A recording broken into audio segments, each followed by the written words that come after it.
இருட்ட கண்டா பயம் உண்டாவதே அது ஏன்? இப்படி ஒரு கேள்வியை ஒரு பெரியவர்கிட்ட கேட்டாங்க. அதுக்கு அவர் பதில் சொல்றார். மனிதனுடைய ஆதிகால வாழ்க்கையில தொற்றி கொண்ட பயம் இது வேரூன்றி இருக்குது, இன்னமும் போகல. 50,000 வருஷங்களுக்கு முன்னாடி மனுஷன் குகைகள்ல வாழ்ந்தான்.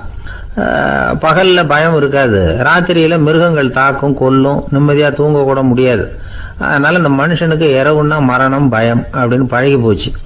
மனிதர்களுடைய எல்லா மனசையும் சேர்த்து மொத்தமா ஒரு மனசு உண்டு. மனிதர்களுடைய நினைவு இந்த மொத்த மனசுல பதிஞ்சிருக்கு, பரவுது. இந்த மொத்த மனசுல இருட்டு பற்றிய பயம் பதிந்து நீடிக்குது அப்படிங்கிறார் அவர். இந்த காலத்துல இரவை பகலாக்கிறதுக்கு எவ்வளவோ விளக்குகள்லாம் வந்தாச்சு. ராத்திரியிலேயும் மிருகங்கள் தாக்குங்கிற நிலைமை இல்ல. பாதுகாப்பான வீடுகள், விலங்குகளும் விலகி போயிட்டு, விலங்குகள்லாம் விலகி போயிட்டு, வீடுகளும் பாதுகாப்பா இருக்குது. சரி, இருந்தாலும் அந்த பழங்கால பயம் இருட்டு பயம் இன்னமும் மனுஷனை விட்டு போகல. இன்னொரு விஷயம் என்னன்னா, இருட்டுல இருந்து வெளிச்சத்துக்கு வராத மனிதர்கள் இன்னைக்கு அதிகம். ஒரு ஆளு ஆத்துக்கு மீன் பிடிக்கிறதுக்காக போனான், இன்னும் விடியல. அதுக்குள்ள வலையை எடுத்துட்டு கிளம்பி போயிட்டான். வெளிச்சம் வர்றதுக்கு முன்னாடியே போய் சேர்ந்துட்டான். விடிகிற வரைக்கும் என்ன பண்றது? சும்மா கரையிலேயே உட்காந்து காலாட்டிட்டு இருக்கிறான். காலில் ஏதோ ஒரு சின்ன மூட்டை தட்டுப்பட்டது. இருட்டுல அது என்னன்னு சரியா தெரியல. மூட்டைக்குள்ள சின்ன சின்ன கல்லா நிறைஞ்சி இருக்குது. சும்மா பொழுது போகணுமேங்கிறதுக்காக இவன் அந்த மூட்டைக்குள்ள இருந்து ஒவ்வொரு கல்லா எடுத்து ஆத்துல வீசிக்கிட்டு இருக்கிறான். விடிகிற வரைக்கும் வேற வேலை இல்லைங்கிறதுனால எப்படி செஞ்சுக்கிட்டே உட்காந்துருக்கிறான். கிழக்க மெதுவா வெளிச்சம் தெரிய ஆரம்பிச்சது. பொழுது விடியறதுக்கான அறிகுறி. இதுக்குள்ள அந்த மூட்டையில இருந்த எல்லா கல்லையும் எடுத்து வீசி எறிஞ்சுட்டான். கடைசியா ஒரே ஒரு கல் மட்டும்தான் கையில பாக்கி இருந்தது. வெளிச்சம் வந்ததும் அந்த கல்லை பார்த்தான், அப்படியே திகைச்சு போயிட்டான். அடடா, இது வரைக்கும் தெரியாம தப்பு பண்ணிட்டோமே அப்படின்னு நினைச்சான். ஏன் தெரியுமா? அவன் கையில இருந்தது வெறும் கல் இல்ல, விலை வசந்த ரத்தன கல். அது இருட்டுல என்னன்னு புரியாததுனால மூட்டையில இருந்த எல்லா ரத்தன கல்லையும் ஆத்துல வீசி எறிஞ்சிருக்கிறான். இப்போ அவனுக்கு அழுகையே வந்துடும் போல இருந்தது. வாழ்க்கையை வசதி ஆக்கிக்கிறதுக்கான வாய்ப்பு அவனுக்கு இருந்தது. இருந்தாலும் இருட்டுல அதை இழந்துட்டான். அந்த வகையில அவனுக்கு கொஞ்சம் அதிர்ஷ்டம் இருந்திருக்குது. அதாவது ஏதோ ஒரு வகையில இருந்திருக்குது. அதனாலதான் அந்த கடைசி கல்ல எரியறதுக்குள்ள வெளிச்சம் வந்துட்டுது. பல பேருக்கு அந்த அளவு கூட அதிர்ஷ்டம் வர்றதில்லை. எல்லாத்தையும் வீசினதுக்கு அப்புறம் தான் வெளிச்சம் வரும். என்னன்னு விவரம் தெரியாமலே எழுந்திரிச்சு வந்துருவாங்க. வாழ்க்கைங்கிறது ஒரு பெரிய புதையல். அதை புரிஞ்சிக்காம மனுஷன் அதை வீசி எரிஞ்சுக்கிட்டு இருக்கான் அப்படிங்கிறது தான் பெரியவங்க கருத்து. சில பேருக்கு புரிஞ்சுக்கிற நேரம் வரும், அதுக்குள்ள வாழ்நாள்லாம் ஓடி போயிருக்கும். அதுக்கப்புறம் என்ன பண்றது? நம்மால் ஒருத்தன் கையில ஒரு சின்ன பையோட வந்துகிட்டு இருந்தான். பை உள்ள ஏகப்பட்ட நகைகள், ரத்தன கல் எல்லாம் இருக்கு. வந்துகிட்டு இருந்தவன் திடீர்னு அந்த பையை அப்படியே ஒரு குளத்துல வீசி எறிஞ்சுட்டான். மகான்கள் தான் இப்படி பற்று இல்லாம இருப்பாங்க. என்னங்க இது, விலை மதிப்புள்ள அந்த பையை இப்படி குளத்துல வீசி எறிஞ்சுட்டீங்களே, இதுக்கு என்ன அர்த்தம் அப்படின்னு கேட்டார் அவன் கூட வந்தவர். அவன் மெதுவா இவர் காதோட காதா சொல்றான். ஒரு போலீஸ்காரர் பின்னாடி வந்துகிட்டு இருக்கிறார், அவர் போனதுக்கு அப்புறம் இதை எடுத்துக்குவேன் அப்படிங்கிறான். 2 பேர் சுவாரஸ்யமா பேசிட்டு இருக்கிறப்போ குறுக்க புகுந்து தொந்தரவு பண்றதுக்குன்னே சில பேர் இருப்பாங்க. அது ரொம்ப இடைஞ்சலா இருக்கும். இதே மாதிரி மின்காந்தம் கூட குறுக்க புகுந்து தொந்தரவு பண்ணும். கடைசியில் அது ஒரு பெரிய இடைஞ்சல கொண்டாந்து விட்டுரும். சில வீடுகளில் கேபிள் கனெக்ஷன் இல்லாம சில தனியார் டிவி காட்சிகள் தெரியும். அதுக்கு என்ன காரணம்னா இந்த மின்காந்த குறுக்கீடு தான் காரணம். இதைத்தான் சுருக்கமா EMI அப்படின்னு சொல்றாங்க. அதாவது எலக்ட்ரோ மேக்னெட்டிக் இன்டர்ஃபியரன்ஸ். இது ஏற்படக்கூடிய இடங்கள் எது எதுன்னு எடுத்துக்கிட்டா அது ஒரு பெரிய பட்டியலாவே போயிடும்.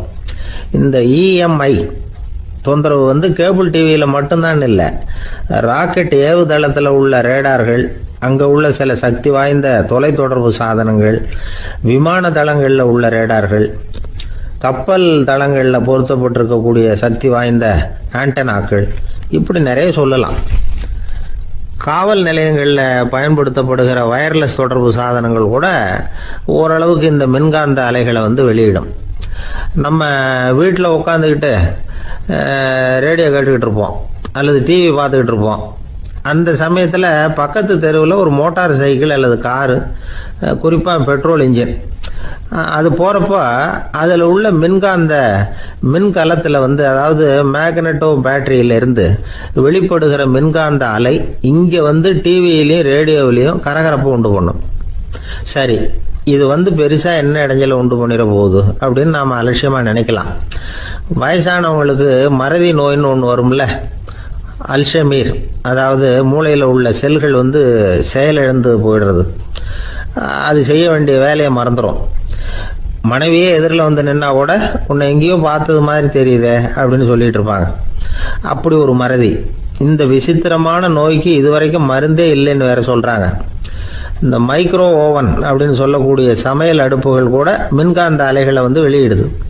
சமயத்தில் சில தொழிற்சாலைகளில் கூட பெரிய விபத்துக்களை இந்த இஎம்ஐ உண்டு பண்ணிவிடும். இதை பற்றி தீவிரமாக சிந்திக்க ஆரம்பிச்சதே ஒரு விபத்துக்கு பிறகுதான். அமெரிக்காவுக்கும் வியட்நாமுக்கும் இடையில போர் நடந்ததே, அந்த சமயம் அமெரிக்காவுக்கு சொந்தமான விமானம் தாங்கி கப்பல் ஒன்று வியட்நாமை தாக்கிறதுக்கு தயாராக ஏவுகணைகளோட கடல்ல நிறுத்தி வைக்கப்பட்டிருந்தது. தற்செயலாக அந்த பகுதியில் கப்பல் தொலைத்தொடர்பு பகுதிக்கு அருகில் ஊடுருவிய இந்த சக்தி வாய்ந்த ரேடியோ அலைகள் ஏவுகணையில் இருந்த மின்னணு சர்க்கியூட்டை பூர்த்தி செஞ்சு வச்சுட்டுது. அவ்வளவுதான், ஏவுகணை அங்கேயே வெடிச்சு செதறி போச்சு. 130 பேர் அந்த இடத்துலயே உடல் கருகி செத்து போட்டாங்க. ஏகப்பட்ட பொருள்கள் நாசம். இந்த விபத்துக்கான காரணம் என்னங்கிறத உடனடியாக யாராலையும் கண்டுபிடிக்க முடியல. ரொம்பவும் கடுமையாக முயற்சி பண்ணி கடைசியாக கண்டுபிடிச்சாங்க. இது இந்த இஎம்ஐ வேலை தான் அப்படின்னு. மின்னணு தொலைபேசிகள் இருக்கு, இதில் பேசும்பொழுது நம்ம காதை அதாவது செவியை ஊடுருவக்கூடிய மின்காந்த அலையானது மூளைக்கு போய் அங்கே மூளை கட்டிகளை உருவாக்க ஊக்கம் கொடுக்குது அப்படின்னு வேற கண்டுபிடிச்சிருக்கிறாங்க. இந்த இஎம்ஐ ரொம்ப குறைஞ்ச மின்காந்த அழுத்தத்தில் நமக்கு எந்த பாதிப்பையும் ஏற்படுத்துறதில்லை. மின்காந்த அலைகள் அழுத்தத்தோடு இருக்கிற இடங்கள்ல ரொம்ப நேரம் இருந்தோம்னா நம்ம உடம்பின் வெப்பநிலை 2 டிகிரி செல்சியஸ் வரைக்கும் அதிகரிக்குதாம். அதனால வெப்பநிலையை சீராக்கிறதுக்கு இதய துடிப்பும் அதிகரிக்குது. இப்படிலாம் கண்டுபிடிச்சிருக்கிறாங்க. இப்பெல்லாம் இந்த மின்காந்த குறுக்கீடுகளை தடுக்கிறது எப்படி அப்படின்னு விஞ்ஞானிகள் யோசனை செய்ய ஆரம்பிச்சிருக்கிறாங்க. இந்த விஷயத்துல அலட்சியமா இருந்தோம்னா எதிர்காலத்துல நிறைய பேருக்கு இந்த ஞாபக மறதி நோய் வந்துடும். அப்புறம் அது ரொம்ப கஷ்டமா போயிடும். ஒரு குடும்ப தலைவர் தன் மனைவியை பார்த்து, யார் நீ, உன்னை எங்கேயோ பார்த்தது மாதிரி இருக்குதே அப்படின்னு சொல்லிட்டு இருந்தார். உடனடியாக அவரை போய் பார்த்தேன். வாங்க டாக்டர்கிட்ட போகலாம் அப்படின்னு. அவர் என்னை தனியாக அழைச்சிட்டு போய் காதோட காதாக மெதுவாக சொல்கிறார், இதை பாருப்பா, என் கையில் பணம் இல்லாத போகலாம், அப்படி மறதி நோய் வந்துட்டது மாதிரி நடிச்சுக்கிட்டு இருப்பேன், அவ்வளவுதான், அதை நீ கண்டுக்காத அப்படின்னார். ஒரு அழகான கடற்கரை. சுற்றுலா பயணிகள் நிறைய பேர் அங்கே போகிறது வழக்கம். சனி ஞாயிறு கூட்டம் அதிகமாக இருக்கும். அதோட விளைவு என்னங்கிறது அடுத்த நாள் தான் தெரியும். ஆமாம், அந்த கடற்கரையை சுத்தப்படுத்துகிற தொழிலாளிகள் திங்கட்கிழமை ரொம்ப சிரமப்படுவாங்க. சனி ஞாயிறு வந்த கூட்டம் கடற்கரை பூராவும் காலி ஐஸ்கிரீம் கப்புகளை வீசி எறிஞ்சிட்டு போயிடுவோம். ஆயிரக்கணக்கான கப்புகள் அங்கே பரவலாக கிடக்கும். அதையெல்லாம் பொறுக்கி எடுத்து சுத்தம் பண்ணி ஆகணும். இதனால் திங்கட்கிழமை வேலைக்கு வர்றதுக்கு எல்லாரும் பயப்படுவாங்க. அப்படி ஒரு நிலைமை. பல பேர் அன்னைக்கு லீவ் எடுத்துகிட்டு போயிடுறது வழக்கம். நமக்கு எதுக்கு இன்னைக்கு தொந்தரவுன்னு. இது ஒரு பெரிய பிரச்சனையாக இருந்தது. இதுக்கு என்ன பண்ணலாம் அப்படின்னு யோசனை பண்ணாங்க. ஒரு ஆலோசனை கூட்டத்துக்கு ஏற்பாடு பண்ணாங்களாம். அந்த நகர நிர்வாக அலுவலர்கள், பணியாளர்கள் எல்லாரும் அதில் கலந்துக்கிட்டாங்க.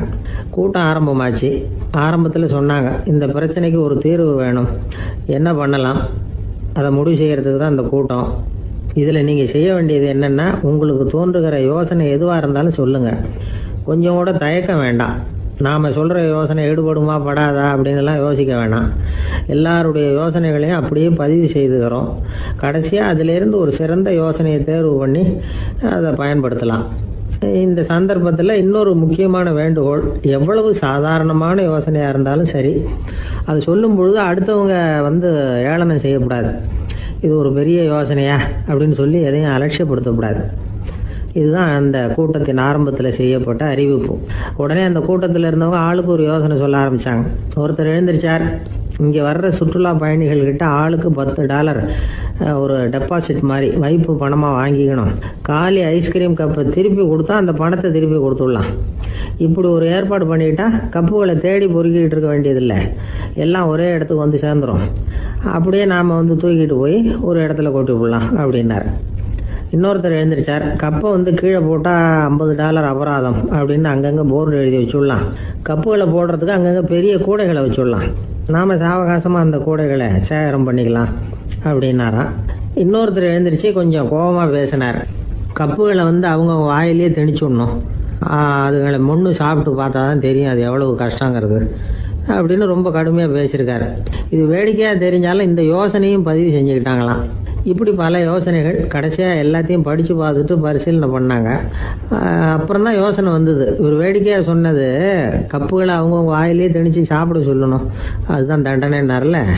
ஏன் அப்படி சாப்பிட்றது மாதிரியே கப்புகளை தயார் பண்ண என்ன அப்படின்னு சிந்திக்க ஆரம்பித்தாங்களாம். ஆகா, அதுதான் சரின்னு ஒரு முடிவுக்கு வந்தாங்க. அதுலேருந்து உருவானது தான் இந்த வேஃபர் கப்ஸ். ஐஸ்கிரீமை சாப்பிட்டு முடிச்சதும் கப்பையும் சாப்பிட்டுடலாம். கோன் ஐஸ்கிரீம் சாப்பிட்றோம்ல, அதுதான். அமெரிக்காவில் மியாமி கடற்கரையில் ரொம்ப காலமாக இருந்துக்கிட்டு வந்த குப்பை பிரச்சனைக்கு இப்படி தான் ஒரு தீர்வு வந்துதான். இதுலேருந்து நாம் புரிஞ்சிக்க வேண்டியது என்னென்னா, நாம் அன்றாட எத்தனையோ பிரச்சனைகளை சந்திக்கிறோம், அதுக்கெல்லாம் தீர்வு உண்டு. அது எங்கே ஒளிஞ்சிருக்குன்னு கண்டுபிடிக்கணும். அந்த யோசனையையும் நல்லா தீவிரமாக யோசிக்கணும். யார் என்ன யோசனை சொன்னாலும் அதை அலட்சியப்படுத்தக்கூடாது. அக்கறையோடு கவனிக்கணும், அதை யோசித்து பார்க்கணும்.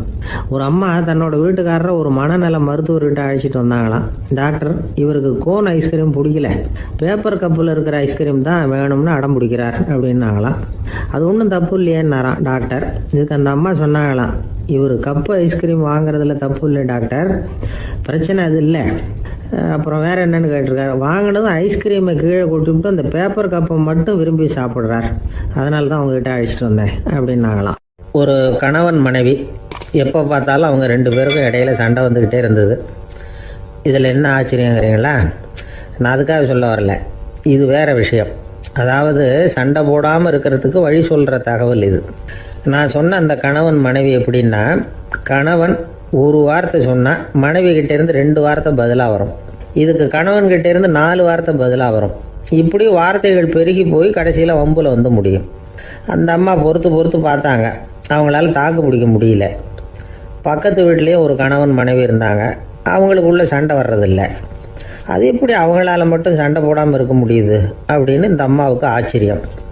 ஒரு நாள் நேராக பக்கத்து வீட்டு அம்மாக்கிட்டே போய், ஏம்மா, நீங்கள் எப்படி கணவனும் மனைவியும் சண்டை போட்டுக்காமல் இருக்கிறீங்க, அது எப்படி முடியுது உங்களால் அப்படின்னு கேட்டாங்க.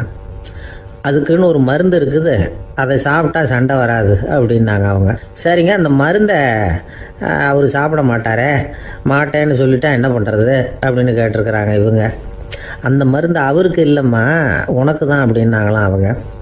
அப்படியா, அப்படின்னா கொடுங்க, ரொம்ப நல்லதாக போச்சு. அதை எப்படி சாப்பிட்றதுங்கிற விவரத்தையும் சொல்லுங்கள், எங்கே அது கிடைக்குங்கிறதையும் சொல்லுங்கள், வாங்கிக்கிறேன் அப்படின்னு கேட்டாங்களாம் இவங்க. வேறு எங்கேயும் போய் வாங்க வேண்டாம், என்கிட்டே இருக்க அந்த மருந்து அதில் கொஞ்சம் தர்றேன், வாங்கி வச்சுக்க. உன் வீட்டுக்காரர் உன்னோட சண்டையை ஆரம்பிக்கிற போகலாம் நீ இந்த மருந்தில் 1 ounce வாயில் ஊற்றிக்கணும். அதை உடனே குடிச்சிடக்கூடாது, ஒரு 5 நிமிஷமாவது அது வாயில் இருக்கணும், அதுக்கப்புறம் குடிச்சுடலாம் அப்படின்னு சொல்லி ஒரு பாட்டில் மருந்தை இந்த அம்மா கிட்ட கொடுத்து அனுப்புனாங்களாம். மருந்தை எடுத்துக்கிட்டு இந்த அம்மா வீட்டுக்கு வந்திருக்கிறாங்க. வீடு பூட்டி இருந்ததுனால கணவன் வாசல்லையே காத்துக்கிட்டு இருக்கிறான். மனைவியை கண்டதும் சண்டை போட ஆரம்பிச்சிட்டான். வீட்டை பூட்டிவிட்டு எங்கே போய் தொலைஞ்ச, எவ்வளோ நேரமாக ஒரு மனுஷன் வாசல்லையே காத்துட்டு கிடக்கிறது அப்படி இப்படின்னு கத்த ஆரம்பிச்சிட்டான். மனைவி இதுக்கு பதிலே சொல்லலை. அந்த அம்மா பேசாமல் வீட்டை திறந்தாங்க, சமையல் அறைக்குள்ளே போனாங்க, 1 ounce மருந்தை வாயில் ஊற்றிக்கிட்டாங்க. அன்னைக்கு சண்டை மேற்கொண்டு வளரவே இல்லை, நின்றுட்டுது. மருந்து பரவாயில்லை. அதுக்கப்புறம் பல சந்தர்ப்பங்களில் சண்டை வரும் போல் இருக்கிற போலாம் இந்த மருந்து அதை நிறுத்தியிருக்கு. பிரமாதமான மருந்தாக இருக்குது இதை கொஞ்சம் அதிகமாகவே வாங்கி வீட்டில் வச்சுக்க வேண்டியது தான் அப்படின்னு முடிவு பண்ணிட்டு இந்த அம்மா மறுபடியும் பக்கத்து வீட்டு அம்மாக்கிட்ட போனாங்க. எவ்வளவு விலையானாலும் சரி, நான் காசு கொடுத்து வாங்கி வச்சுக்கிறேன், எந்த கடையில் இருக்குது இந்த மருந்து சொல்லுங்க அப்படின்னு கேட்டாங்க. இந்த மருந்துக்கு விலையே கிடையாதுங்க, இலவசமாகவே கிடைக்கும்னாங்களாம் அவங்க. அது எப்படி விலையில்லாமல் இதை விற்க முடியுது அப்படின்னு கேட்டாங்களாம் இவங்க. அது மருந்தாக இருந்தால் தானே விலை வைக்கிறதுக்கு, அது வெறும் தண்ணி தானே அப்படின்னாங்களாம். வெறும் தண்ணியாக சண்டையை நிறுத்துது அப்படின்ட்டு இருக்காங்க இவங்க. அது சண்டையை நிறுத்தலை, உன்னோட மௌனம் தான் சண்டையை நிறுத்துது. நீ வாயில் தண்ணியை வச்சுக்கிறதுனால எதிர்த்து பேசுறதில்ல, அதனால் உன்னுடைய கணவர் கோபம் சாந்தமாயிடுது அப்படின்னாங்களாம் அவங்க. இந்த கதையிலேருந்து சண்டையை நிறுத்துற மருந்து எதுன்னு தெரிஞ்சுக்கிட்டோம் இல்லையா.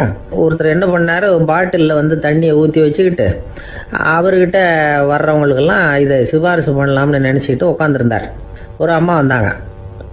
இதை கேட்டுவிட்டு இதையே ஒரு மருந்து மாதிரி கொடுக்கலாம்ங்கிறது அவர் முடிவு. அதனால் பாட்டிலில் தண்ணி அடித்து வச்சுக்கிட்டு அதில் கலருக்காக என்னத்தையோ ஒரு ஜீரகம் அது மாதிரி எதையாவது கலந்து வச்சுக்கிட்டு ஒரு மருந்து மாதிரி ஒரு பாவனையில் வச்சுக்கிட்டு உட்காந்துருக்காரு. யாராவது வீட்டில் சண்டைன்னா என்கிட்ட வாங்க மருந்து தரேன்னு. ஒரு அம்மா வந்தாங்க, எனக்கும் என் வீட்டுக்காரருக்கும் அடிக்கடி சண்டை வருதுங்க அப்படின்ட்டு இருக்காங்க. கவலைப்படாதம்மா, நான் ஒரு மருந்து தரேன்னு சொல்லி வீட்டுக்குள்ளே போய் ஒரு பாட்டில் எடுத்து வந்து கொடுத்தாரு. பாட்டிலில் இருக்கிறது என்னங்கிறத சொல்லிவிட்டு அது பேரில் மரியாதை வராது இல்லையா, அதனால் சொல்லலை. அந்த அம்மா வாங்கிட்டு போனாங்க. 4 நாள் கழித்து திரும்பி வந்தாங்க. என்னம்மா வீட்டில் சண்டை நின்று போச்சான்னு கேட்டிருக்காரு இவர். அங்கே நின்று போச்சுங்க, இப்போ உங்ககிட்ட ஆரம்பமாக போகுதுன்னாங்களாம். என்னம்மா அப்படின்ட்டுருக்காரு இவர் பயந்து போய். பின்ன என்னங்க, நீங்கள் என்ன மருந்து கொடுத்துருக்குறீங்க என்னங்க அப்படின்னாங்களாம் கோவமாக. அது வெறும் தண்ணி தானே அப்படின்ட்டுருக்காரு இவர். தண்ணியாக இது நல்லா பாருங்கள் அப்படின்னு அந்த பாட்டில் நீட்டினாங்களாம். இவர் வாங்கி பார்த்துருக்காரு. அப்புறம் தான் விஷயம் புரியுது அவருக்கு. இவர் கை தவறுதலாக அவங்க வீட்டில் இருந்த மண்ணெண்ணெய் பாட்டில் எடுத்து அவர்கிட்ட கொடுத்துருக்குறாங்க. அப்புறம் என்ன ஆகும், சண்டை வராமல். நமக்கு முன்னாடி நமக்கு வேண்டிய ஒருத்தர் ஒரு கிளாஸில் நமக்கு பழச்சாறு கொண்டாந்து வைக்கிறாருன்னு வச்சுக்கோங்க. உடனே நாம் என்ன பண்ணுவோம், எடுத்து கிடுகிடுன்னு சாப்பிட்ருவோம் அடுத்தவங்க யாரும் வர்றதுக்குள்ள. அதை விட்டுட்டு அதை கொண்டாந்து வச்சவர்கிட்டயே அதோட விலை என்ன அப்படி இப்படின்னு நான் கேட்டுக்கிட்டு இருப்போம். நாம் கேட்க மாட்டோம். ஆனால் காந்திஜி அப்படி கேட்டாராம்.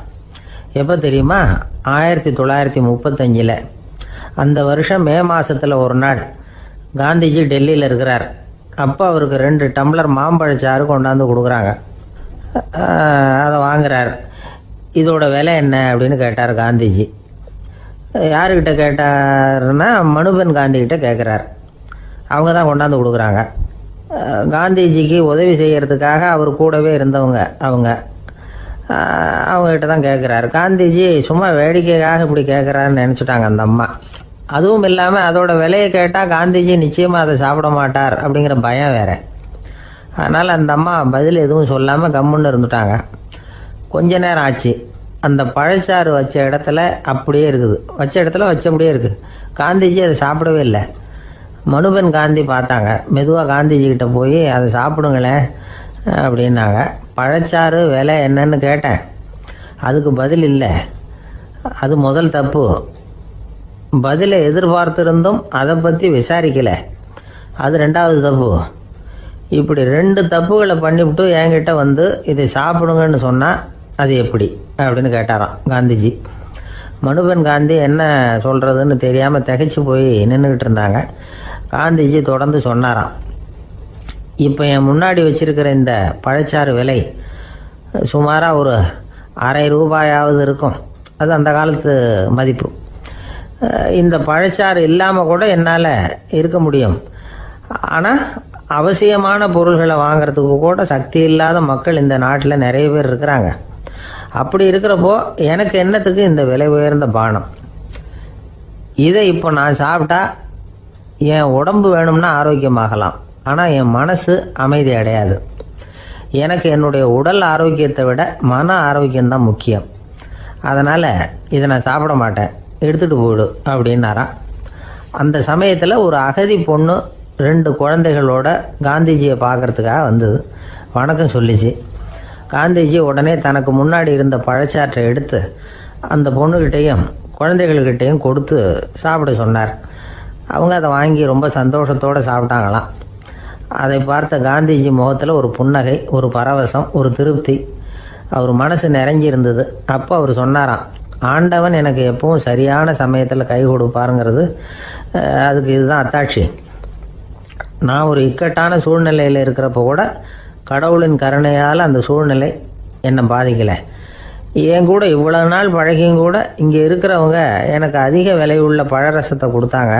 ஆனால் சரியான நேரத்தில் அதை சாப்பிட வேண்டியவங்களை என்கிட்ட அனுப்பி வச்சு என்னை சந்தோஷப்படுத்தினார் கடவுள், அவருக்கு நன்றி அப்படின்னாராம் மகாத்மா காந்தி.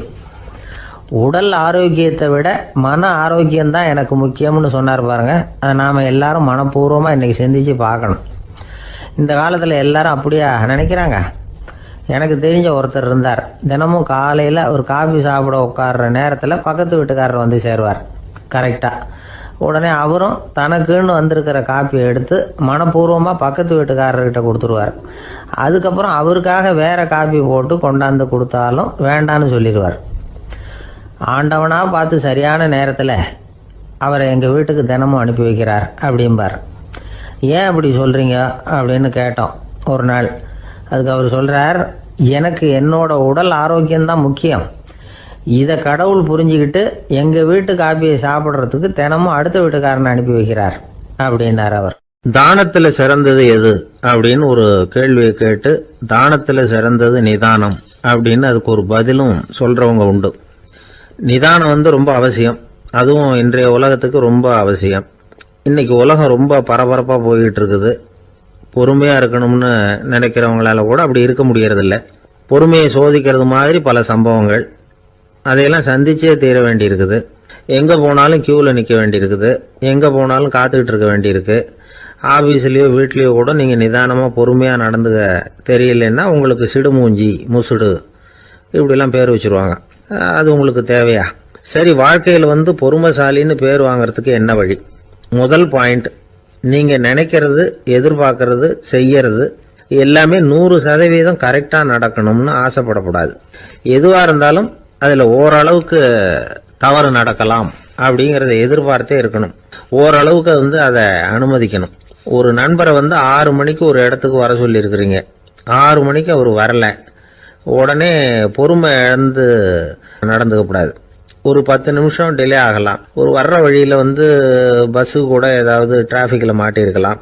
அதெல்லாம் எதிர்பார்த்தே கொஞ்சம் காத்திருக்கிறதுல ஒன்றும் தப்பு இல்லை. சில சமயம் டிலே ஆகிறது கூட நல்லதா முடியும்.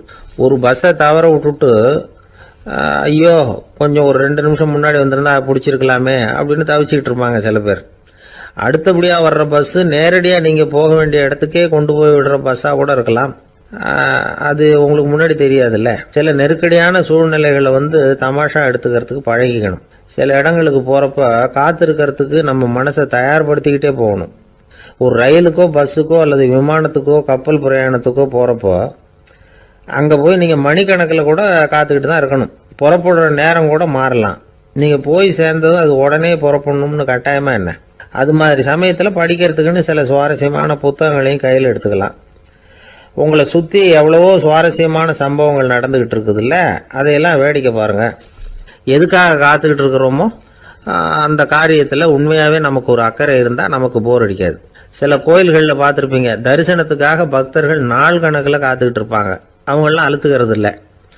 ஆண்டவனை தரிசிக்கணுங்கிற உண்மையான அக்கறை இருக்கிறதுனால அவங்களுக்கு போர் அடிக்கிறது இல்லை. ஆனால் சில சினிமா தியேட்டரில் கூட பார்க்கலாமே, சினிமா கியூ கூட அப்படிதான். சாயந்தரம் 6 மணி ஆட்டத்துக்கு காலம்பரம் 6 மணிக்கே போய் கூட காத்துக்கிட்டு இருப்பாங்க. அவங்களுக்கெல்லாம் போர் அடிக்காது, படம் பார்க்குற ஆர்வம். இன்னொரு முக்கியமான விஷயத்த நாம் பழக்கப்படுத்திக்கணும். லிவ் ஃபார் தி மூமெண்ட் அப்படிங்கிறாங்க நிபுணர்கள். ரொம்ப பேர் எப்படின்னா அடுத்தபடியாக நடக்க போகிற விஷயத்திலேயே கவனமாக இருப்பாங்க. அந்த நினைப்புலேயே இந்த நிமிஷத்தை பொறுமை இல்லாமல் கழிப்பாங்க. ஒருத்தர் இருக்கார், அவர் எப்படின்னா ஆஃபீஸ் முடியறதுக்குள்ளேயே சார் 5 மணிக்கெல்லாம் ரெடியாக இருங்க, நாம் அந்த ஹோட்டலில் போய் டிஃபன் சாப்பிட்ணும் அப்படின்னு 4 மணிலேருந்து சொல்லிகிட்டு இருப்பார். 4:55 பரபரப்பாக ஓடி வருவார். 2 பேரும் புறப்படுவோம், ஹோட்டலுக்கு போவோம், சாப்பிட்டுக்கிட்டு இருப்போம். அப்படி சாப்பிட்டுட்டு இருக்கிறப்ப சார் சாப்பிட்டு முடிச்சது நேராக ஒரு ஜவுளி கடைக்கு போகிறோம் அப்படிம்பார். பரபரக்க சாப்பிட்டு முடிப்பார், புறப்படுவார். ஜவுளி கடையில் அவசரமாக சீக்கிரம் பில் போடுங்க சார், சினிமாவுக்கு நேரம் ஆகிடும்பார். சினிமா தியேட்டரில் உட்காந்து அடுத்தபடியாக எங்கே டின்னர் சாப்பிட்றதுன்னு யோசனை பண்ணிகிட்டு இருப்பார். ராத்திரி படுக்கையில் விழுந்ததுக்கு அப்புறமும் நாளைக்கு காலையில் எழுந்திரிச்சதும் அதை பண்ணணும் இதை பண்ணணும்னு திட்டம் போட்டுக்கிட்டே இருப்பார். அதாவது எப்பவும் அடுத்த நிமிஷம், அடுத்த நாள், அடுத்த வாரம், அடுத்த வருஷம், இதுதான் அவங்க சிந்தனை. இந்த நிமிஷம் என்ஜாய்மெண்ட்டை அவங்க இழந்துடுறாங்களாம். அதனால தான் வாழ்நாள் பூரா பொறுமையின்மை, அவஸ்தை, அல்லல். அதனால நாம் எல்லாரும் வாழ்க்கையில் நிதானமாக இருக்கிறதுக்கு கற்றுக்கணுமா. அதுக்காக இந்த நிதானத்துக்கு வேற விதமான அர்த்தம் பண்ணிக்கக்கூடாது. ஒருத்தர் அப்படித்தான் ஒரு தடவை அவருடைய குதிரை காணாமல் போயிட்டு தான். அதுக்காக அவர் கவலைப்படல, நிம்மதியாக இருந்தார், சந்தோஷமாக இருந்தார். என்ன சார் இது, உங்கள் குதிரை திருட்டு போயிட்டுதுங்கிறீங்க, நீங்கள் கவலைப்படாமல் இருக்கிறீங்களே அப்படின்னு கேட்டாங்களாம். அதுக்கு அவர் சொல்லியிருக்கார், நல்ல வேலை சார், கட்டியிருந்த குதிரை காணாமல் போயிருக்குது. நான் அது மேலே உட்காந்துருக்கிற சமயம் அது காணாமல் போயிருந்ததுன்னா, திருட்டு போயிருந்ததுன்னா நானும் சேர்ந்துல காணாமல் போயிருப்பேன் அப்படின்னாராம். எவ்வளவு நிதானமான ஆள் பாருங்க. ஒரு நாள் காலை நேரம் ஒரு குரு படுக்கையை விட்டு எழுந்திருக்கிறார். உடனே சீடர்களை பார்த்து எல்லாரும் இப்படி வாங்கங்கிறார். எல்லாரும் வர்றாங்க வேகமாக. என்னங்க வேணும் உங்களுக்கு அப்படிங்கிற மாதிரி எல்லாரும் குருவை பார்த்தாங்க பயபக்தியோட. குரு அந்த சீடர்களை பார்த்து, இதை பாருங்க, இப்போ நான் ஒரு சிக்கலான விவகாரத்தில் மாட்டிக்கிட்டு இருக்கிறேன். அதை நீங்கள் தீர்த்து வச்சா நல்லதுன்னார். சீடர்களுக்கு ஒன்றும் புரியல. என்ன இது இவர் இப்படி சொல்கிறாரு, நமக்கு உள்ள எல்லா விவகாரங்களையும் தீர்த்து வைக்கிறவர் நம்ம குருநாதர், அவருடைய விவகாரத்தை நாம் தீர்த்து வைக்கிறதா, ஆச்சரியமாக இருக்குதே, குருநாதருக்கே சிக்கலா அப்படின்னு யோசனை பண்ண ஆரம்பித்தாங்க. இருந்தாலும் ரொம்ப பணிவாக கேட்டாங்க, சுவாமி உங்களுக்கே சிக்கலா? இந்த உலகத்து சிக்கல்களுக்கும் சிரமங்களுக்கும் அப்பாற்பட்டவர் அல்லவா தாங்கள், அப்படிப்பட்ட உங்களுக்கு சிக்கல்னா அது எப்படி அப்படின்னாங்க.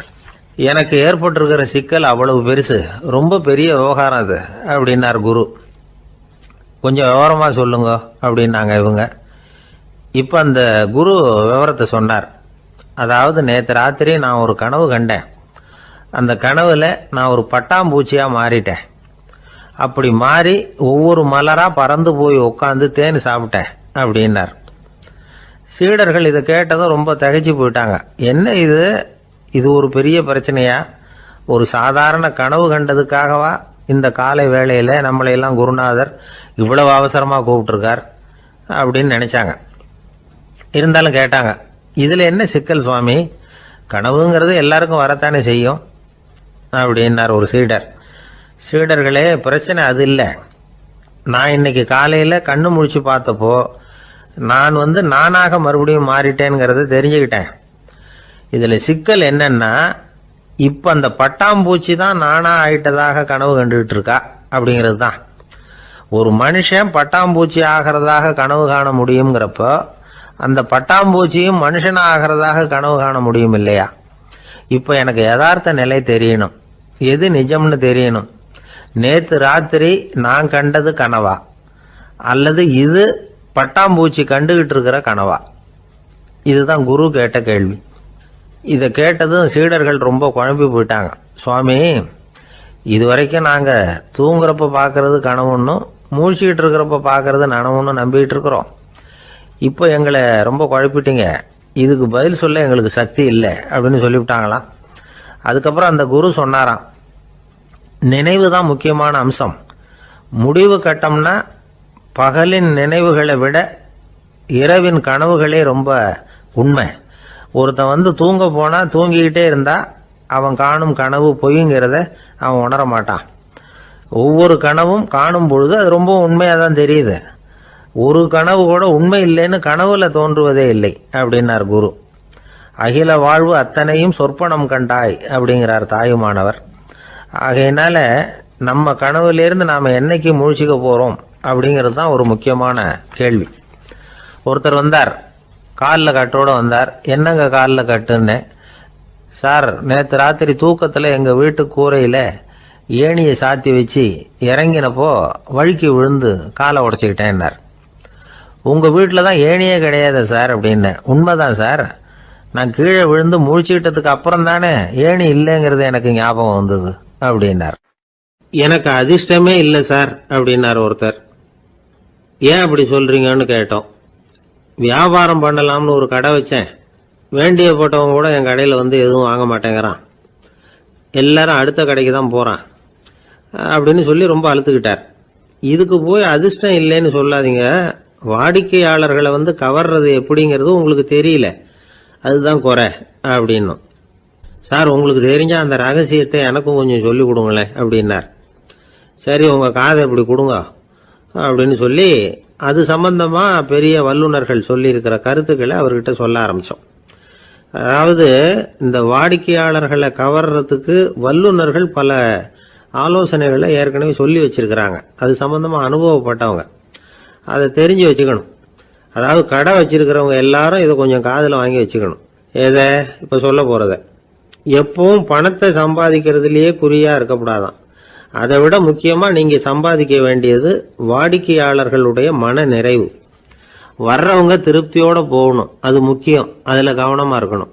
கடைக்கு வர்ற ஒருத்தர் ஏதாவது ஒரு குறை சொல்கிறாருன்னு வச்சுங்க, அதை அலட்சியப்படுத்தக்கூடாது. ரொம்ப அக்கறையோடு அதை காது கொடுத்து கேட்கணும். அப்படியா சார், அதை நான் அவசியம் கவனிக்கிறேன் அப்படின்னு சொல்லணும். ஒருத்தர் வரார், சார் நேற்றுக்கு உங்கள் கடையில் இதை நான் வாங்கிட்டு போனேன், வீட்டில் இது வேணான்னு சொல்லிவிட்டாங்க, அது திருப்பி கொடுக்கறதுக்காக தான் வந்திருக்கிறேன் அப்படின்னு சொல்லி திருப்பி கொடுக்குறார். உடனே நீங்கள் முகம் சுளிக்கக்கூடாது, எரிச்சல் படக்கூடாது. வழக்கம் போல நிதானமா முகம் மலர்ச்சியோட அதை திருப்பி வாங்கிக்கணும். இவ்வளவு ரூபாய்க்கு சாமான் வாங்கினா இந்த ஸ்பூன் அன்பளிப்பு, இப்படி ஏதாவது கொடுக்கலாம். பண்டிகை காலங்கள்லேயும் பொருள்கள் வாங்குறவங்களுக்கு இப்படி ஏதாவது பொருத்தமா ஒரு அன்பளிப்பு கொடுக்கலாம். நீங்க கொடுக்கறது ஒரு சர்வசாதாரணமான பொருளா இருந்தா கூட அது வாங்குற ஒரு மனசுல ஒரு மகிழ்ச்சியை ஏற்படுத்தும். எதுவும் உங்களால கொடுக்க முடியலன்னா உங்க முகம் நிறைஞ்ச சிரிப்பையாவது கொடுங்க, அது போதும். உங்க கடையில் இல்லாத ஒரு பொருளை வாடிக்கையாளர் வந்து கேட்கிறார், உடனே இல்லைன்னு முகத்தில் அடிச்சது மாதிரி சொல்லிடக்கூடாது. கொஞ்சம் உட்காருங்க சார் அப்படின்னு சொல்லி உங்க பணியாளர் யாரையாவது அனுப்பி வெளியில இருந்து வாங்கிட்டு வர சொல்லி அவர்கிட்ட கொடுக்கலாம். சில பேர் உங்க கடைக்கு வரும்பொழுது அவங்க வீட்டு குழந்தைகளையும் கூப்பிட்டுக்கிட்டு வர்றாங்கன்னு வைங்க. நீங்க என்ன செய்யணும்னா அந்த குழந்தைகளை முதல்ல கவனிக்கணும். அது கண்ணத்தை கிள்ளணும், அதுகிட்ட விளையாடணும், அதுக்கு ஏதாவது மிட்டாய் பிஸ்கட் எதையாவது கொடுத்து அது கவனத்தை கவரணும். அதுக்கப்புறம் பெரியவங்களை கவனிக்கலாம். உங்க கடையில வேலை செய்யற பணியாளர்கள் சுத்தமா இருக்கணும், சிரிச்ச முகம், சுறுசுறுப்பு, இது ரெண்டும் அவங்களுக்கு தேவை. அழுது ஒடிஞ்சிட்டு இருக்கக்கூடாது. அப்புறம் இன்னொரு விஷயம், அதிகமா பொருள் வாங்குற ஒருத்தர்கிட்ட அதிக மரியாதையாகவும் குறைச்சலா பொருள் வாங்குறவர்கிட்ட வேற விதமாகவும் நடந்துக்க கூடாது. எல்லாருக்கிட்டையும் சமமா நடந்துக்கணும். 5 ரூபாய்க்கு வாங்கினாலும் சரி, 500 ரூபாய்க்கு வாங்கினாலும் சரி, அவங்க கிட்ட நீங்க காட்டுற மரியாதையில வித்தியாசம் இருக்கக்கூடாது. எல்லாத்துக்கும் மேல உங்க கடையில ஒரு பொருள் வாங்கினா அது உண்மையானதா இருக்கும், தரமுள்ளதா இருக்கும் அப்படிங்கிற நினைப்பு ஜனங்களுக்கு வரணும். அதனால தரமான பொருளையே நீங்க உங்க கடையில வச்சிருக்கணும். இது வரைக்கும் நான் சொன்னதையெல்லாம் கவனத்துல வச்சுக்கிட்டு நீங்க கடையை ஆரம்பிச்சீங்கன்னா வியாபாரம் பிச்சுக்கிட்டு போகும். அப்படி போகலன்னா அதுக்கப்புறம் கேளுங்க. ஏன்னா இந்த யோசனைகள்லாம் அனுபவப்பட்டவங்க சொல்லியிருக்கிற யோசனைகள். இந்த யோசனைகள்ல நீங்க எச்சரிக்கையா இருக்க வேண்டிய ஒரு விஷயம் உண்டு. அது என்னங்கிறதையும் தெரிஞ்சு வச்சுக்கிறது நல்லது. என்னுடைய நண்பர் ஒருத்தர் வந்தார். சார், உங்க யோசனையை கேட்டதுனால நான் ஒரு அறை வாங்கினது தான் மிச்சம்னார். என்ன ஆச்சுன்னு கேட்டேன். எங்க கடைக்கு ஒரு பெரிய அம்மா குழந்தைய தூக்கிட்டு வந்தாங்க சார்.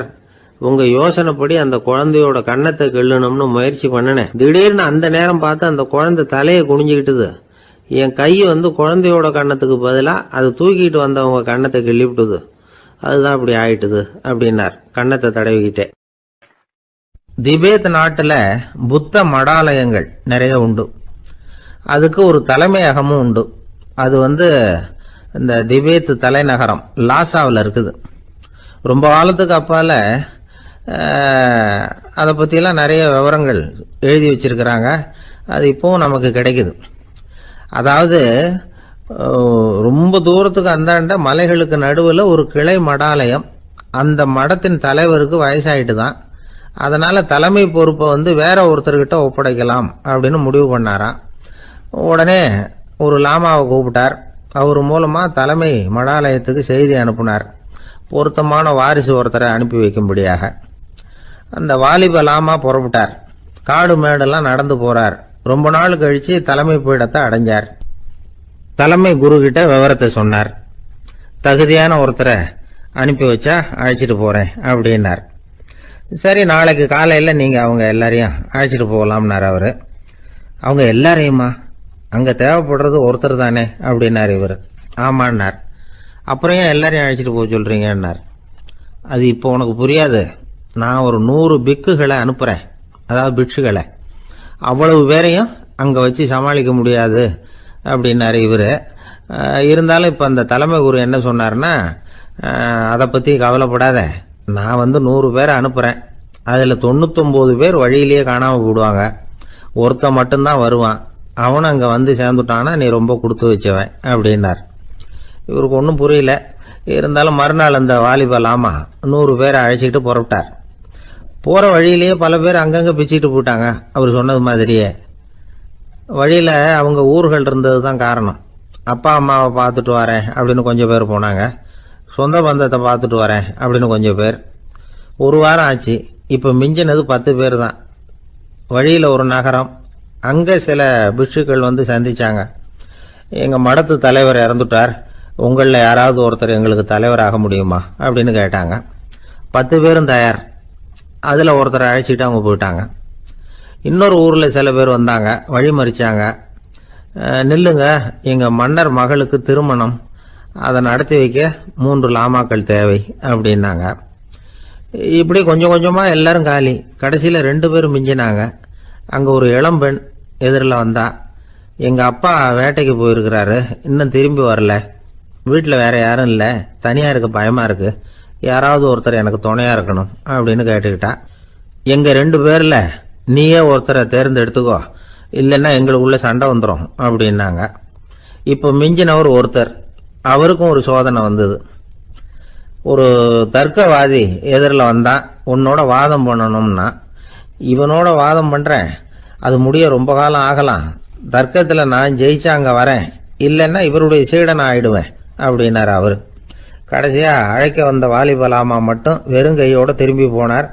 அங்கே இருந்த வயசான மடாதிபதி கேட்டார், எத்தனை பேர் அங்கேருந்து புறப்பட்டீங்கன்னார். என்னையும் சேர்த்து 101ன்னார் அவர். நல்லது, நீயாவது திரும்பி வந்திய, அதுதான் எனக்கு போதும். ஏன்னா நீ தான் எனக்கு உண்மையான வாரிசு. அந்த 100 பேரில் யாரும் வரமாட்டாங்க அப்படின்னார் அவர். ஏன்னா அவருக்கு தெரியும் இவர் ஒருத்தர் தான் திரும்பி வருவாருங்கிறது. திபேத்தில் ஒரு பழங்கால பழமொழி உண்டாம், 100 பேர் செல்லலாம், எப்பொழுதாவது ஒருவன் அபூர்வமாக அடைய வேண்டிய இடத்தை அடைவான். இதுதான் அந்த பழமொழி. ஒரு உன்னதமான இலக்கை அடையணும்னா அது அவ்வளவு சுலபமான காரியம் இல்லை. இந்த காலத்து மடாலயம் ஒன்று, அதில் ஒரு தலைவர், அவருக்கு வயசாயிட்டுது, தனக்கு ஒரு வாரிசை நியமிக்கணும் அப்படின்னு ஆசைப்பட்டார். ரொம்ப கஷ்டப்பட்டு ஒருத்தரை பிடிச்சார், தனக்கு வாரிசா நியமிச்சுட்டு அவர் சமாதி ஆயிட்டார். புதுசாக பொறுப்பேற்றுக்கிட்டவர் அப்படியே உட்காந்துருந்தார். அவரை தேடிட்டு பத்திரிகை நிருபர்கள்லாம் வந்தாங்க, கேட்டாங்க. அவர் உங்கள் பொறுப்பில் அவர் பெரியவர் விட்டுட்டு போன இது எவ்வளவு சுமாராக தேரும், எவ்வளவு விட்டுட்டு போனார் அப்படின்னு கேட்டிருக்கிறாங்க. அது என்ன ஒரு 50 லட்சம் இருக்கும் அப்படின்னாராம். அவ்வளவும் பணமா அப்படின்னு கேட்டிருக்காங்க. இல்லைங்க, கடன் அப்படின்னாராம் இவர். ஒரு காடு, அங்கே புத்தர் அவர் பாட்டுக்கு நடந்து போய்கிட்டே இருக்கிறார். அவருக்கு பின்னாடி ஒரு குரங்கு, அதுவும் தொடர்ந்து வந்துக்கிட்டே இருக்குது. புத்தர் திரும்பி பார்த்தார். குரங்கு அப்படியே குதிச்சு உயர எழும்பி ஒரு கிளையில் போய் உக்காந்துது. ஏன் இப்படி பண்ணுறேன்னு கேட்டார் புத்தர். என்னை சாதாரணமாக நினைக்க வேணாம், நான் மகாமந்தி, என்னால் எல்லாம் முடியும், முடியாதுங்கிற வார்த்தையே என்னுடைய அகராதியில் கிடையாது, என்ன வேணும்னாலும் செய்வேன் அப்படின்னுது. அப்படின்னா ஒரு பந்தயம் வச்சுக்கலாமான்னாரு இவர். ஓ, வச்சுக்கலாமேன்னுது. வேற ஒன்றும் இல்லை, இப்போ நீ மேலே எழும்பி அந்த கிளையில் உட்காந்தது மாதிரி அங்கேருந்து தாவி என் உள்ளங்கையில் உட்காரணும், அவ்வளவுதான் அப்படின்னார். அப்படி உட்காந்துட்டா என்ன பரிசு அப்படின்னு கேட்டது அது. சொர்க்கத்தில் இருக்கிற மாமன்னன் மரகத சக்கரவர்த்தியை என்னோட இருக்கும்படியாக கூப்பிட்டுக்கிறேன். அந்த சமயத்தில் அவருடைய அரியணை அங்கே காலியாயிடும், நீ அதில் போய் உட்காந்துக்கலாம். பந்தயத்தில் தோத்துட்டா ஒரு கல்ப காலம் இந்த பூமியில் வாழ வேண்டியிருக்கும், அதுக்கு பிறகு தான் என்கிட்ட வர முடியும், என்ன சொல்கிற அப்படின்னார். குரங்குக்கு தாவறது ஒரு பெரிய காரியமா? இது எனக்கு ரொம்ப சாதாரண விஷயம், என்ன இப்போவே தாவட்டுமா அப்படின்னுது. சரின்னு சொல்லி உள்ளங்கையை நீட்டினார். அவருடைய கை தாமரை இலை அளவுக்கு அப்படியே விரிஞ்சுது. குரங்கு சௌகரியமாக உட்கார்றதுக்காக. குரங்கு தாவறதுக்கு தயாராச்சு. அதுக்கு முன்னாடி ஒரு சின்ன யோசனை அதுக்கு. இந்த கிளையிலேருந்து அந்த கைக்கு தாவறது எனக்கு ரொம்ப அற்பமான ஒரு வேலை, இது ரொம்ப சாதாரணம், என்னுடைய கௌரவத்துக்கு இது சரியாக இருக்காது. அதனால் நான் என்ன பண்ண போகிறேன்னா, இங்கேருந்து கிளையிலேருந்து அப்படியே உயர எழும்ப போகிறேன். எழும்பி மேல் உலகம் போய் அங்கே ஒரு சுற்றிவிட்டு அதுக்கப்புறம் அங்கேருந்து நேராக இந்த கையில் உட்கார போகிறேன் அப்படின்னு நினச்சது. என்ன யோசிக்கிற அப்படின்னார் புத்தர். ஒன்றும் இல்லை, இந்த பாயிரம் பார் அப்படின்னு சொல்லி தாவி உயர போயிட்டுது. கொஞ்ச நேரத்தில் வான உலகத்துக்கே போய் சேர்ந்துட்டுது. அங்கே போய் பார்த்தா அங்கே ஒரு 5 பளிங்கு தூண்கள் இளம் சிவப்பு நிறத்தில் நின்றுக்கிட்டு இருக்குது. குரங்கு நினச்சிக்கிட்டது, புத்தர்கிட்ட போய் இந்த பளிங்கு தூண்களை பார்த்தோம்னு சொன்னால் அப்படியே திகைச்சு போயிடுவார், இந்த தூணில் ஏதாவது அடையாளம் செஞ்சுட்டு போகணும் அப்படின்னு அந்த இடத்துல மிதந்துக்கிட்டே நினச்சிது. உடனே ஒரு தூணில் எழுதிச்சு. என்ன எழுதிச்சுன்னா, ஒரு மகா ஞானி இங்கே போகிறார் அப்படின்னு எழுதிச்சு. எழுதிவிட்டு அப்படியே கீழே தாவி புத்தரோட உள்ளங்கையில் உட்காந்துது. எப்படி பார்த்தீங்களா என்னுடைய வேலை? வான உலகத்துக்கே போய் அங்கே இருக்கிற 5 பளிங்கு தூண்களை பார்த்துட்டு அதில் நான் வந்த விவரத்தை எழுதி வச்சுட்டு அதுக்கப்புறம் இங்கே வந்திருக்கிறேன் அப்படின்னுது ரொம்ப பெருமையாக. அப்படியா அப்படின்னார் புத்தர். ஆமாம், சந்தேகமாக இருந்தால் வாங்க, அழைச்சிட்டு போய் காட்டுறேன் அப்படின்னு அந்த குரங்கு. அதுக்கு தேவையில்லை, அப்படியே கொஞ்சம் கீழே குனிஞ்சு பார்த்து தெரியும் அப்படின்னார் புத்தர். அங்கே பார்த்தா புத்தரோட உள்ளங்கை தெரிஞ்சுது. நல்லா உத்து பார்த்துது. அவரோட ஒரு விரலில் அது எழுதிய வாசகம் தெரிஞ்சுது. குரங்கு யோசனை பண்ணிச்சு, அப்படின்னா வானத்தில் நான் பார்த்தது புத்தரோட விரல்களா? அப்படின்னு யோசிச்சுது. இதை புரிஞ்சுக்கிட்ட உடனே அந்த குரங்கோட கர்வம் அழிஞ்சு போச்சான். நம்ம மனசு தான் இந்த குரங்கு. மனம்ங்கிறதும் ஆணவம்ங்கிறதும் ஒரு நாணயத்தின் ரெண்டு பக்கங்கள். மனம் உள்ளவரை ஆணவமும் இருக்கும். மனம் அழிஞ்சாதான் ஆணவம் அழியும். மனம் அழிய வேண்டும் அப்படின்னு பெரியவங்க சொல்றது இந்த அர்த்தத்தில் தான். நம்ம ஆளுங்க சவால் விடுறதெல்லாம் வேற மாதிரி. ஒருத்தன் ஒரு வாய்க்காலை தாண்டுறேன்னு பந்தயம் கட்டி தாண்ட முடியாமல் வாய்க்காலில் விழுந்து காலை உடச்சிக்கிட்டு கட்டு போட்டுக்கிட்டு வந்தான். ஏன்டா அப்படின்னு கேட்டாங்க. நான் பந்தயம் கட்டின நேரம் சரியில்லை அப்படின்னா. எப்படிறான்னு கேட்டிருக்காங்க. வாய்க்காலில் தண்ணி இருக்கிற நேரமாக பார்த்து பந்தயம் கட்டியிருக்கணும் அப்படின்னா. ஒரு ஊரில் ஒரு ஆள் இருந்தான். அவனுக்கு ஒரே ஒரு மகள். அவளை நல்ல இடத்துல கட்டி கொடுக்கணும்னு ஆசைப்பட்டான். அதுக்காக மாப்பிள்ளை தேடிக்கிட்டு இருந்தான். அவன் கொஞ்சம் வசதியான ஆள். அதனால் நிறைய பேர் வந்தாங்க. இருந்தாலும் ஒரு நல்ல குணமுள்ள மாப்பிள்ளையாக இருக்கணும் அவன் எதிர்பார்த்தான். அப்படி இருக்கணும்னு தொடர்ந்து முயற்சி பண்ணான். கடைசியாக ஒரு 3 பேர் கிடைச்சாங்க. அந்த 3 பேரில் யாரை தேர்ந்தெடுக்கிறது, இதுதான் அவனுக்கு வந்த குழப்பம். இந்த நிலைமையில் ஒரு பெரியவரை தேடி போனான். அவர்கிட்ட தன்னுடைய பிரச்சனையை சொன்னான். அவர் கொஞ்சம் யோசனை பண்ணார். அதுக்கப்புறம் 3 பேரையும் கூப்பிட்டார். இதை பாருங்கப்பா, உங்கள் 3 பேருக்கும் 3 மாத கால அவகாசம் தர்றேன். நீங்கள் இப்போ போகலாம். 3 மாதம் கழித்து திரும்பி வரலாம். அப்படி வரும்பொழுது இந்த 3 மாத காலத்தில் நீங்கள் செஞ்ச நல்ல காரியம் ஏதாவது ஒன்று சொல்லணும். அதை வச்சு உங்களில் ஒருத்தரை நாங்கள் தேர்ந்தெடுத்துக்கிறோம் அப்படின்னு சொன்னாராம். 3 பேரும் சரின்னு சொல்லிவிட்டு திரும்பி போயிட்டாங்க. 3 மாதம் ஆச்சு. அதுக்கப்புறம் ஒரு நாள் திரும்பி வந்தாங்க. அவர் அவங்கள கூப்பிட்டு உட்கார வச்சார். அப்புறம் கேட்டார், இப்போ சொல்லுங்கள், இந்த 3 மாத காலத்தில் நீங்கள் செஞ்சுருக்கிற ஏதாவது ஒரு நல்ல காரியத்தை சொல்லுங்க அப்படின்னார். முதல்ல ஒருத்தன் எழுந்திரிச்சு நின்னான். ஐயா, எங்கள் அப்பா இறந்த பிறகு அவரோட கணக்கு வழக்குகளை எடுத்து பார்த்துக்கிட்டு இருந்தேன். அவர் ஒரு வியாபாரிகிட்ட 10,000 ரூபா கடன் வாங்கியிருக்கிறதாக எழுதியிருந்தார். அந்த வியாபாரியும் இப்போ உயிரோடு இல்லை. இருந்தாலும் அந்த வியாபாரியோட மகனை தேடி கண்டுபிடிச்சேன். கணக்கு புத்தகத்தை காட்டினேன். எங்கள் அப்பா உங்கள் அப்பா கிட்ட 10,000 ரூபா கடன் வாங்கியிருக்கிறதாக இதை எழுதியிருக்கிறார். அதனால் அதை திருப்பி கொடுக்கறதுக்காக வந்திருக்கிறேன். இந்தாங்க அந்த பணம் அப்படின்னு சொல்லி கொடுத்துட்டு வந்துட்டேன் அப்படின்னு நானும். இதை பெரியவர் கவனமாக கேட்டுக்கிட்டார். அதுக்கப்புறம் 2வது இளைஞன் எழுந்திரிச்சான். ஐயா, நான் போன மாதம் ஒரு நாள் ராத்திரி வேளையில் ஒரு காட்டுப்பாதை வழியாக எங்கள் ஊருக்கு போய்கிட்டு இருந்தேன். அந்த சமயத்தில் அந்த வழியாக வந்துக்கிட்டு இருந்த ஒரு வழிப்போக்கர்கிட்ட 4-5 திருடர்கள் வம்பு வளர்த்து அவர்கிட்ட இருந்த பொருளை எல்லாம் கொள்ளையடிச்சிக்கிட்டு இருந்தாங்க. நான் உடனே ஒரு குச்சியை எடுத்துகிட்டு ஓடினேன். அந்த திருடர்களை அடித்து விரட்டினேன்.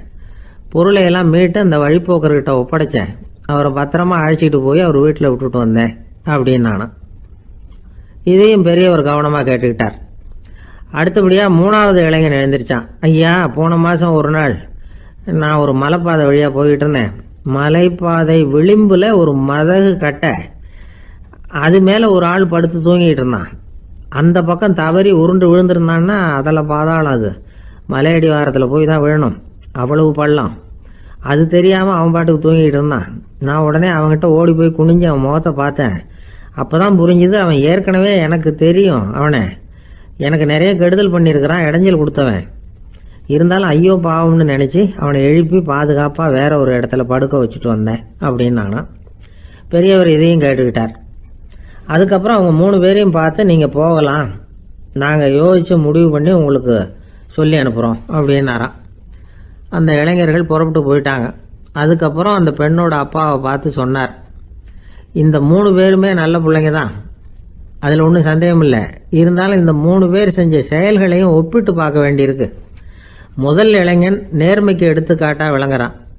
இந்த காலத்தில் இது மாதிரி இளைஞர்களை பார்க்கறது ரொம்ப கஷ்டம்தான். இருந்தாலும் அவன் கடமையை தான் செஞ்சான். 2வது இளைஞன் நல்ல வீரன், தைரியசாலி.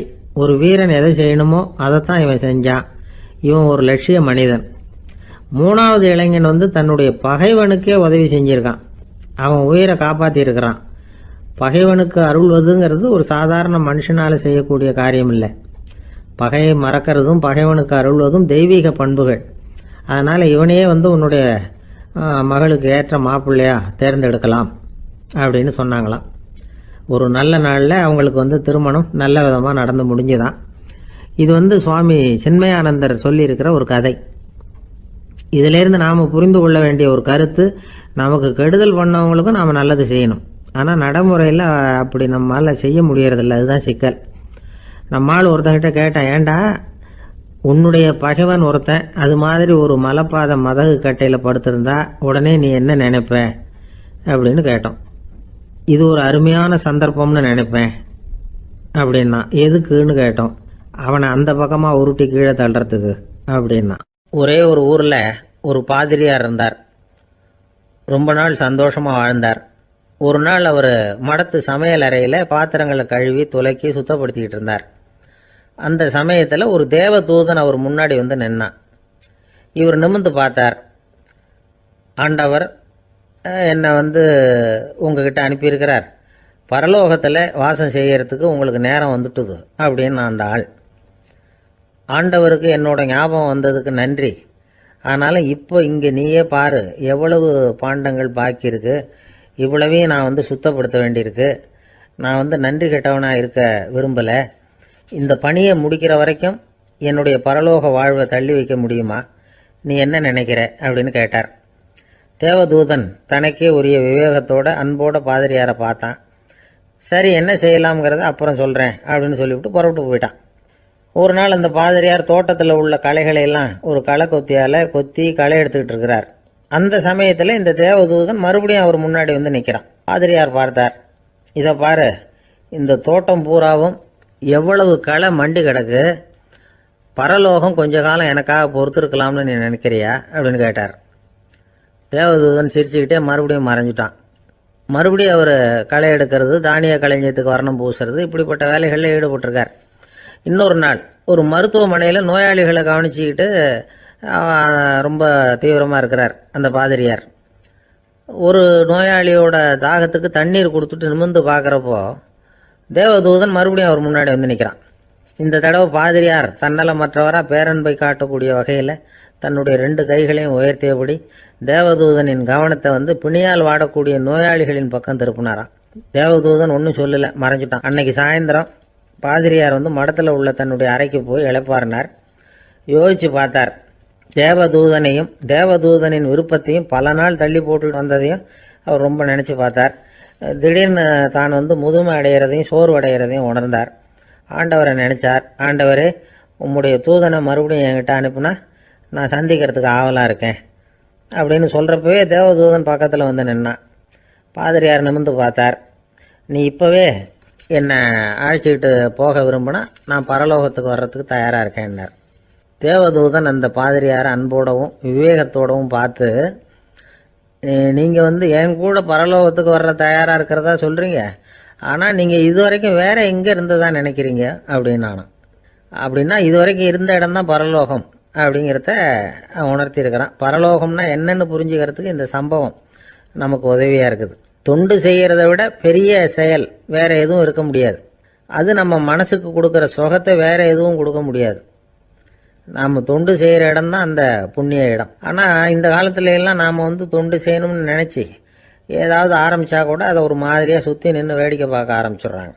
ஒரு பெரியவர் அப்படித்தான் ஒரு தொண்டு செஞ்சுக்கிட்டு இருந்தார். ஒரு கோவில் கட்டிக்கிட்டு இருந்தாங்க.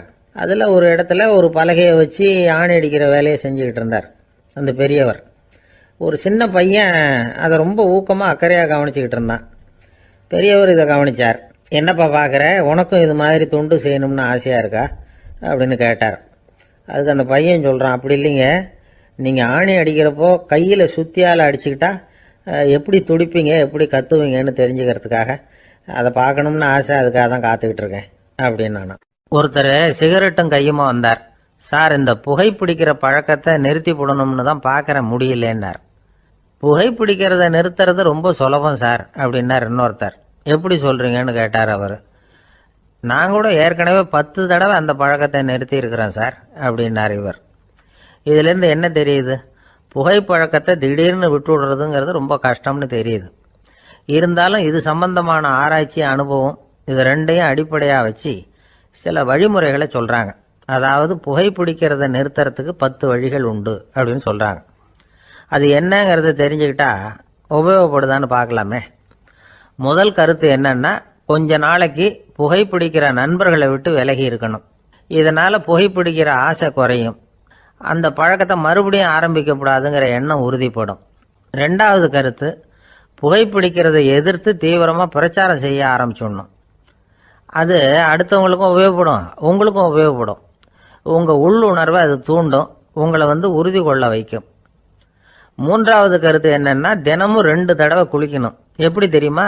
முதல்ல வெது வெதுப்பான தண்ணீர், அப்புறம் குளிர்ந்த தண்ணீர், இப்படி மாறி மாறி குளிக்கணுமா. 4வது கருத்து, உடற்பயிற்சிகள் செய்யணும். மூச்சு வாங்குற மாதிரியான பயிற்சிகள் ரொம்ப நல்லதான். பிராணாயாமம் அப்படிங்கிற மூச்சு பயிற்சி ரொம்ப நல்லதுங்கிறாங்க. அப்புறம் 5வது கருத்து, சாப்பாடு மிதமாக இருக்கணும், சீராக இருக்கணும். பச்சை காய்கறிகள், பழங்கள் சாப்பாட்டில் சேர்த்துக்கலாம். அடிக்கடி கொஞ்சம் கொஞ்சமாக சாப்பிட்டு ரத்தத்தில் சர்க்கரையின் அளவை பராமரிக்கணும். இது நரம்புகளை அமைதிப்படுத்தும். 6வது கருத்து என்னன்னா, ரொம்ப நேரம் பசியோடு இருக்கக்கூடாது. புகைப்பிடிக்கிறத நிறுத்த முயற்சி செய்யும் பொழுது எடை குறைப்பு நடவடிக்கைகளை மேற்கொள்ளக்கூடாது. 7வது கருத்து, காப்பி, தேநீர், மதுபானம், அப்புறம் போதைப் பொருள்கள் கலந்த உணவுகள் இதெல்லாம் வேணாம். புகைப்பிடிக்கிறத அதெல்லாம் ஊக்கப்படுத்தும். கடுகு, மிளகு, அப்புறம் காரமான பொருள்களை தவிர்க்கணும். உப்பு அளவை குறைக்கணும். தினமும் 10 குவளை தண்ணீராவது குடிக்கணும். வெறும் தண்ணி புகைப்பிடிக்கிற ஆவலை தணிக்குதான். 8வது கருத்து, கையில் சிகரெட்டு, புகையில ஏதாவது இருந்தால் உடனே தூக்கி எறிஞ்சிருங்க. அது கையில் இருக்கிற வரைக்கும் புகைப்பிடிக்கிற ஆசை வந்துக்கிட்டே இருக்கும். 9வது கருத்து என்னன்னா, இறை நம்பிக்கை உள்ளவங்க புகைப்பிடிக்கிற எண்ணம் வர்றப்போவெல்லாம் பிரார்த்தனை செய்ய ஆரம்பிச்சுடலாம். 10வது கருத்து, உங்களுக்கு ரொம்பவும் வேண்டியவங்க யாரோ அவங்ககிட்ட எல்லாம் நீங்கள் புகைப்பிடிக்கிறத நிறுத்தி விட்டதா சொல்லிவிடுங்க. இந்த 10 வழிகளையும் கடைபிடிக்க ஆரம்பிச்சுட்டா புகைப்பிடிக்கும் பழக்கத்தை நிறுத்தி விடலாம் அப்படின்னு சொல்கிறாங்க அனுபவப்பட்டவங்க. முயற்சி பண்ணி பார்க்கலாம். ஒரு முக்கியமான இடத்துல நின்றுக்கிட்டு இருந்தார் ஒருத்தர். அங்கே இன்னொருத்தர், ஏன் சார் இந்த இடத்துல சிகரெட் பிடிக்கலாமா அப்படின்னு அனுமதி கேட்டார். இந்த இடத்துல சிகரெட் பிடிக்கக்கூடாதுங்க அப்படின்னாரு இவர். நீங்கள் இப்படி சொல்கிறீங்க, ஆனால் இந்த இடத்துல கீழே நிறைய சிகரெட் துண்டுகள் கிடக்குதே, அவங்கெல்லாம் யார்? அவங்கெல்லாம் உங்கள் மாதிரி என்கிட்ட அனுமதி கேட்காதவங்க அப்படின்னாராம் இவர். ஒரு சீன தேசத்து அரசர் இருந்தார். அவருக்கு வயசாயிட்டுது. அவருக்கு அடுத்தபடியாக அவருடைய புள்ள பட்டத்துக்கு வரணும், ஆட்சி பொறுப்பை ஏற்றுக்கணும். ஒரு நல்ல தலைவனுக்கு இருக்க வேண்டிய பண்புகள்லாம் தன்னுடைய மகனுக்கு இருக்கணும்னு விரும்பினார் அந்த அரசர். அதனால் இளவரசனை பக்கத்தில் இருந்த ஒரு குரு கிட்ட அனுப்புனார். இளவரசன் அவர்கிட்ட போய் சேர்ந்தான். அந்த குரு என்ன பண்ணார் தெரியுமா? இவனை பார்த்து சொன்னார், இதை பாருப்பா, நீ என்ன பண்ணுற, இப்போவே பக்கத்தில் இருக்கிற காட்டுக்கு போ, நடு காட்டில் போய் ஒரு இடத்துல உட்காந்துக்கோ. அங்கே என்னென்ன சத்தம்லாம் உன் காதில் விழுதுன்னு கவனிச்சு கேளு.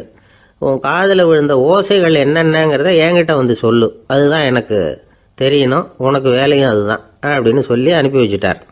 இளவரசன் காட்டுக்கு போனான். குரு சொன்னபடியே ஒரு இடத்துல உட்காந்து கவனித்து கேட்டான்.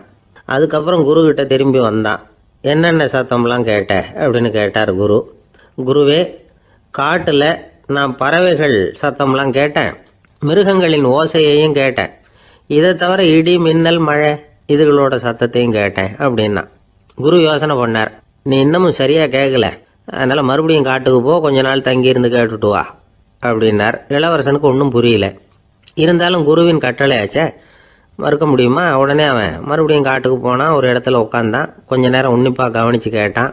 சில நாள் கழித்து குரு கிட்ட திரும்பி வந்தான். குருவே, இந்த தடவை சில துல்லியமான சத்தங்களை எல்லாம் கேட்டான். தேனி பறக்கிற சத்தம், நீரோடையின் மெல்லிய ஓசை, இதெல்லாம் கேட்டேன்னா. குரு சிரிச்சார். நீ மறுபடியும் காட்டுக்கு போ, இன்னும் சில நாள் அங்கே இரு, முழுமையாக கவனமாக கேட்டுக்கிட்டு வா அப்படின்னு சொல்லி அனுப்பி வச்சுட்டார். இளவரசனுக்கு குழப்பம் அதிகமாயிட்டுது. ஒன்றுமே புரியல. மறுபடியும் காட்டுக்கு போனான். மௌனமாக ஒரு இடத்துல உட்காந்துட்டான். அப்படியே தியானத்தில் ஆழ்ந்துட்டான். சில நாளில் அவனுக்கு இதுவரை கேட்காத ஓசைகள்லாம் கேட்க ஆரம்பிச்சுட்டுது. இதைத்தான் நான் கேட்கணும்னு என்னுடைய குரு எதிர்பார்த்துருக்கிறாருங்கிறத புரிஞ்சுக்கிட்டான். உடனே குரு கிட்ட ஓடனான். குருவே, இந்த தடவை காதுகளுக்கு கேட்க முடியாத சில ஓசைகளை கூட என்னால் உணர முடிஞ்சுது. பூ மலருகிற ஓசை, சூரியனால் பூமி சூடாகிறப்போ எழுகிற ஓசை, காலை பனித்துளி இந்த புல்லுலாம் குடிக்கிற ஓசை, இது எல்லாம் என்னால் நல்லா கேட்க முடிஞ்சுது அப்படின்னா. குருவுக்கு இப்போதான் திருப்தி ஏற்பட்டுதான். இளவரசனை பார்த்து சொன்னார், இதை பாருப்பா, இப்போதான் நாட்டை ஆளுகிற தகுதி உனக்கு வந்திருக்குது அப்படின்னு சொல்லி அதுக்கு விளக்கமும் கொடுத்தாராம். எந்த அரசன் தன்னுடைய மக்களின் இதயம் பேசுகிற மௌன மொழியை, மௌன வார்த்தைகளை கேட்குறானோ அவன்தான் ஆள தகுதி உள்ளவன். எந்த அரசன் தன்னுடைய மக்களின் உணர்ச்சிகளை உண்மையாக உணர்றானோ அவன்தான் முதன்மையான அரசன். போலி வார்த்தைகளை மட்டும் கேட்டுட்டு பல மௌன ராகங்களை காதில் வாங்கிக்காதவன் அரசனே இல்லை. எந்த நாட்டில் எப்போ ஒரு அரசன் தன்னுடைய மக்களின் உணர்ச்சிகளை கேட்க மறுக்கிறானோ அன்னையிலிருந்தே அந்த நாடு அழிய தொடங்குது அப்படின்னு அர்த்தம். இதுதான் அந்த குரு இளவரசனுக்கு போதிச்சது. வாயால் பேசுறத மட்டும் கேட்டு ஏமாறக்கூடாது, உணர்ச்சிகளையும் கேட்கறதுல தான் மனப்பக்குவம் உண்டாகும். மக்கள் உணர்ச்சிகளை புரிந்து கொள்ளாத அரசர்கள் நீடிச்சிருக்க முடியாது. அது மாதிரி நாடுகளில் அடிக்கடி குழப்பம் தான் உண்டாகும். அப்படி இருந்தா அடிக்கடி ஆட்சி மாறிட்டு இருக்கும். அப்படிப்பட்ட ஒரு தேசம், அங்கே ஒரு சிறைச்சாலையில் 3 கைதிகள் பேசிக்கிட்டு இருந்தாங்க. ஒருத்தன் சொன்னான், நான் இந்த நாட்டு ராஜாவை எதிர்த்து பேசிக்கிட்டு இருந்தேன், அதனால என்னை பிடிச்சி கொண்டாந்து இங்கே போட்டுட்டாங்க அப்படின்னு நான் ஒருத்தன். இன்னொருத்தன் சொன்னான், நான் இந்த நாட்டு ராஜாவை ஆதரித்து பேசிக்கிட்டு இருந்தேன், அதனால என்னை பிடிச்சி கொண்டாந்து இங்கே தள்ளிவிட்டாங்க அப்படின்னா. அது சரி, நீ என்ன தப்பு பண்ண அப்படின்னு சொல்லி 3வது ஆளை பார்த்து இவங்க கேட்டாங்க. அதுக்கு அந்த ஆள் சொல்கிறான், நான் தான் இந்த நாட்டு ராஜா அப்படின்னா. திருநெல்வேலி மாவட்டத்தில் கோவில்பட்டிக்கு பக்கத்தில் உள்ள ஊர் கடம்பூர். காமராசர் முதலமைச்சராக இருந்த காலம். கடம்பூரில் ஒரு பள்ளி சீரமைப்பு மாநாடு நடக்குது. அந்த பக்கத்தில் உள்ள பள்ளிக்கூடம்லாம் அதில் கலந்துக்குது. கண்காட்சி வேற, ஊர் பூரா விழா கோலம். மறுநாள் மாநாடு நடக்க போகுது. ஆனால் முதல் நாளே மழை பிடிச்சிக்கிட்டுது. மறுநாளும் அது விடாமல் பேஞ்சிக்கிட்டு இருக்குது. காமராசர் காலையிலேருந்து பல்வேறு நிகழ்ச்சிகளில் கலந்துக்கிட்டு சாயந்தரமாக கடம்பூருக்கு வந்து சேர வேண்டியவர். மழை பேஞ்சிக்கிட்டு இருக்கிறதுனால நிகழ்ச்சி ரத்தாயிடுமோ என்னமோ அப்படின்னு எல்லாரும் சந்தேகப்பட்டுக்கிட்டு இருக்கிறாங்க. அவர் கோவில்பட்டி பயணிகள் விடுதியில் இருக்கிறார். கடம்பூர்லேருந்து சில பேர் போய் அவரை சந்திக்கிறாங்க. மழை பெஞ்சிக்கிட்டு இருக்குதே, என்ன செய்யலாம் அப்படின்னு கேட்குறாங்க. மழை பெஞ்சா நல்லது தானே, அதுக்காக மாநாட்டை எதுக்காக ரத்து செய்யணும்? ஆசிரியர்கள் எவ்வளவு கஷ்டப்பட்டு ஏற்பாடு பண்ண மாநாடு, கட்டாயம் வந்துடுறேன் அப்படின்னாராம் காமராசர். உடனே புறப்பட்டார். மழையை பொருட்படுத்தாத மக்கள் கூட்டம், அது கலையாமல் காத்துக்கிட்டு இருக்கிறாங்க அவ்வளோ பேரும். தலைவர் வந்துட்டார்னு தெரிஞ்சது ஜனங்களுக்கு ஏகப்பட்ட உற்சாகம். ஜனங்கள் அவ்வளவு உற்சாகமாக வரவேற்றாங்க. மாநாடு ஆரம்பமாச்சு. மலர் மாலைகள் மலை மாதிரி குவிய ஆரம்பிச்சுட்டுது. வரிசையாக ஒவ்வொரு கல்வி நிலையம் சார்பாகவும் வரவேற்பு பத்திரம் வாசித்து கொடுக்குறாங்க. என்ன வாசிக்கிறாங்கங்கிறத காமராசர் கூர்ந்து கவனிக்கிறார். ஏகப்பட்ட புகழ் மொழிகள், ரொம்ப பாராட்டி புகழ்ந்து என்னென்னமோ வாசிச்சுக்கிட்டு இருக்கிறாங்க. கொடை வள்ளலே, குணக்குன்றே, மலையே, கடலே, இப்படி தமிழ் மொழியில் பாராட்டுறதுக்கு எத்தனை வார்த்தைகள் உண்டோ அத்தனையும் அதில் சேர்த்துருக்குறாங்க. காமராசர் பொறுமை இழந்துட்டார். போதும் போதும், உங்கள் எல்லாரையும் பார்த்து 2 வார்த்தை பேசிவிட்டு போகிறதுக்காக தான் நான் வந்திருக்கிறேன். எல்லாரும் மழையில் சிரமப்பட்டு நின்றுக்கிட்டு இருக்கிறீங்க, இப்படி என்ன புகழ்ந்து படிச்சுக்கிட்டே இருந்தால் எப்படி அப்படின்னாராம். அதுக்கப்புறம் பேசி முடிச்சிருக்கிறார். மாநாட்டு நிகழ்ச்சிகள் முடிஞ்சதும் இன்னொரு நிகழ்ச்சியில் கலந்துக்கிறதுக்காக புறப்பட்டாராம். ஒரு திறந்த ஜீப்பில் அவரை ஊர்வலமாக அழைச்சிக்கிட்டு போயிருக்கிறாங்க. தெருவில் 2 பக்கமும் ஏகப்பட்ட கூட்டம். அங்கங்கே ஜீப்பை நிறுத்தி ரோஜா மாலை, ஜருக மாலை இப்படி போட்டுக்கிட்டே இருக்கிறாங்க. அதையெல்லாம் அப்படி அப்படியே வாங்கி அங்கங்கே நின்றுக்கிட்டு இருந்த குழந்தைகள்கிட்டையும் தாய்மார்கள்கிட்டையும் கொடுத்துக்கிட்டே போகிறார். அந்த சமயத்தில் கூட்டத்துக்கு அப்பால் ஒரு பெரியவர் கையில் ஒரு மல்லிகை சரத்தோடு நின்றுட்டு இருக்கிறார். அவரால் முண்டி அடிச்சுக்கிட்டு முன்னால் வர முடியல. காமராசர் இதை கவனிக்கிறார். அவ்வளவுதான், உடனே நிறுத்தப்பா வண்டிய அப்படிங்கிறார். ஜீப்பு நிற்கிது. டிரைவரை பார்த்து, அதோ பார், அங்கே ஒருத்தர் நிற்கிறார் பார், அவரை இங்கே அழைச்சிட்டு வா அப்படின்னாராம். கூட்டம் வழி விடுது. அந்த பெரியவரை கிட்டத்தில் அழைச்சிட்டு வர்றாங்க. காமராசர் அவரை பார்த்து, வாங்க வாங்க, நல்லா இருக்கீங்களா அப்படின்னு சத்தம் போட்டு உற்சாகமாக விசாரிக்கிறாராம். பெரியவர் கண்களில் கண்ணீர், பேச்சு வரல. மல்லிகை சரத்தை அவருக்கு போடுறார். கொஞ்ச நேரம் அவர்கிட்ட பொறுமையாக பேசிக்கிட்டு இருந்துட்டு அவரை அனுப்பி வைக்கிறார் காமராசர். பெரியவர் போனதுக்கு அப்புறம் காமராசர் பக்கத்தில் இருந்தவங்க கிட்ட சொல்கிறார் அந்த பெரியவரை பற்றி. அந்த காலத்தில் ரொம்ப கஷ்டப்பட்டவர் இவர், ஜெயிலுக்கு போனவர் அப்படின்னு ரொம்ப உருக்கமாக நெகிழ்ந்து போய் சொல்கிறார். இதில் ஒரு விஷயத்தை கவனிங்க. தன்னை புகழ்ந்து படிக்கப்பட்ட வாழ்த்து மடலை படிக்க வேணாம்னு தடுத்து நிறுத்தினார். எங்கேயோ ஒரு மூலையில் கையில் ஒரு 4 முழம் மல்லிகை சரத்தோடு ஒதுங்கி நின்றுக்கிட்டு இருந்த அந்த தொண்டரை அவ்வளவு பெரிய கூட்டத்துக்கு நடுவுலையும் தேடி கண்டுபிடிச்சி கிட்டத்தில் கூப்பிட்டு அவர் கொடுத்த அன்பு மாலையை வாங்கி கழுத்தில் போட்டுக்கிட்டார். அதுதான் காமராசர். தோல்விகள் கூட அவரை கொஞ்சம் கூட பாதிச்சதில்லை. ஒரு பொது தேர்தலில் அவர் தோற்று போகிறார். தொண்டர்கள்லாம் அழறாங்க. அதில் ஒருத்தர் மெதுவாக காமராசர்கிட்ட போய், என்ன தலைவரே, நீங்கள் கூட தோற்று போயிட்டீங்களே அப்படின்னு கலக்கமாக சொல்லியிருக்கிறார். அதுக்கு காமராசர், நான் கூட தோற்று போகிறதுக்கு பேர் தான்ப்பா ஜனநாயகம் அப்படின்னாராம். ஒருத்தர் ரொம்ப அவசரமாக வந்தார். சார், மனுஷன் நிம்மதியாக இருக்கிறதுக்கு என்ன வழின்னு கேட்டார். சீக்கிரமாக ஒரு கல்யாணத்தை பண்ணீங்க, எல்லாம் சரியாக போடும் அப்படின்னோம். அவர் ஒரு மாதிரியாக பார்த்தார். ஏற்கனவே எனக்கு கல்யாணம் ஆயிட்டுது சார், அதனால தானே நிம்மதியாக இருக்கிறதுக்கு வழி கேட்குறேன் அப்படின்னார். சரி, இவர் ஒரு மாதிரியான கேஸ் அப்படின்னு நினச்சிக்கிட்டு நம்மகிட்ட இருந்த ஒரு சின்ன புத்தகத்தை அவர்கிட்ட தூக்கி கொடுத்தோம். இதை படித்து பாருங்கன்னு. கல்யாணத்துக்கு பிறகும் சந்தோஷமா இருக்கிறதுக்கு என்ன வழி அப்படிங்கிற கேள்விக்கு அந்த புத்தகத்தில் விளக்கம் இருந்தது. கணவன் மனைவிக்குள்ள சிக்கல் வராமல் இருக்கிறதுக்கு அதில் சில வழிகளை சொல்லி கொடுத்துருக்குறாங்க. அதெல்லாம் என்னென்ன அப்படிங்கிறத இப்போ பார்க்கலாமா? குடும்பம்னு இருந்தால் கோபம் வரதான் செய்யும். அது வந்துட்டு போகட்டும், பரவாயில்ல. ஆனால் அந்த கோபம் ஒரே நேரத்தில் 2 பேருக்கும் வந்துடாமல் பார்த்துக்கணும். ஒரு சமயத்தில் யாராவது ஒருத்தர் தான் கோபப்படணும், அடுத்தவங்க அமைதியாக இருக்கணும். அதுக்கப்புறம் இவர் அமைதியான உடனே அவங்க ஆரம்பிச்சுக்கலாம். கோபமாக ஏதாவது சொன்னால் உடனே கோபமாக பதில் சொல்லக்கூடாது. கொஞ்சம் பொறுத்து கோபம் தீர்ந்த உடனே அந்த பதிலை சொல்லலாம். அப்போ பதில் கோபமாக இருந்தால் கூட அது அவ்வளோ பெருசாக தெரியாது. அற்ப விஷயத்துக்கெல்லாம் காய்ச்சி மூச்சுன்னு கத்திட்டு இருக்கக்கூடாது. உங்கள் 2 பேருக்குள்ள ஒரு தர்க்கம் ஆரம்பமாயிட்டுதுன்னு வச்சுக்கோங்க. கடுமையாக 2 பேரும் விவாதம் பண்ணுறீங்க.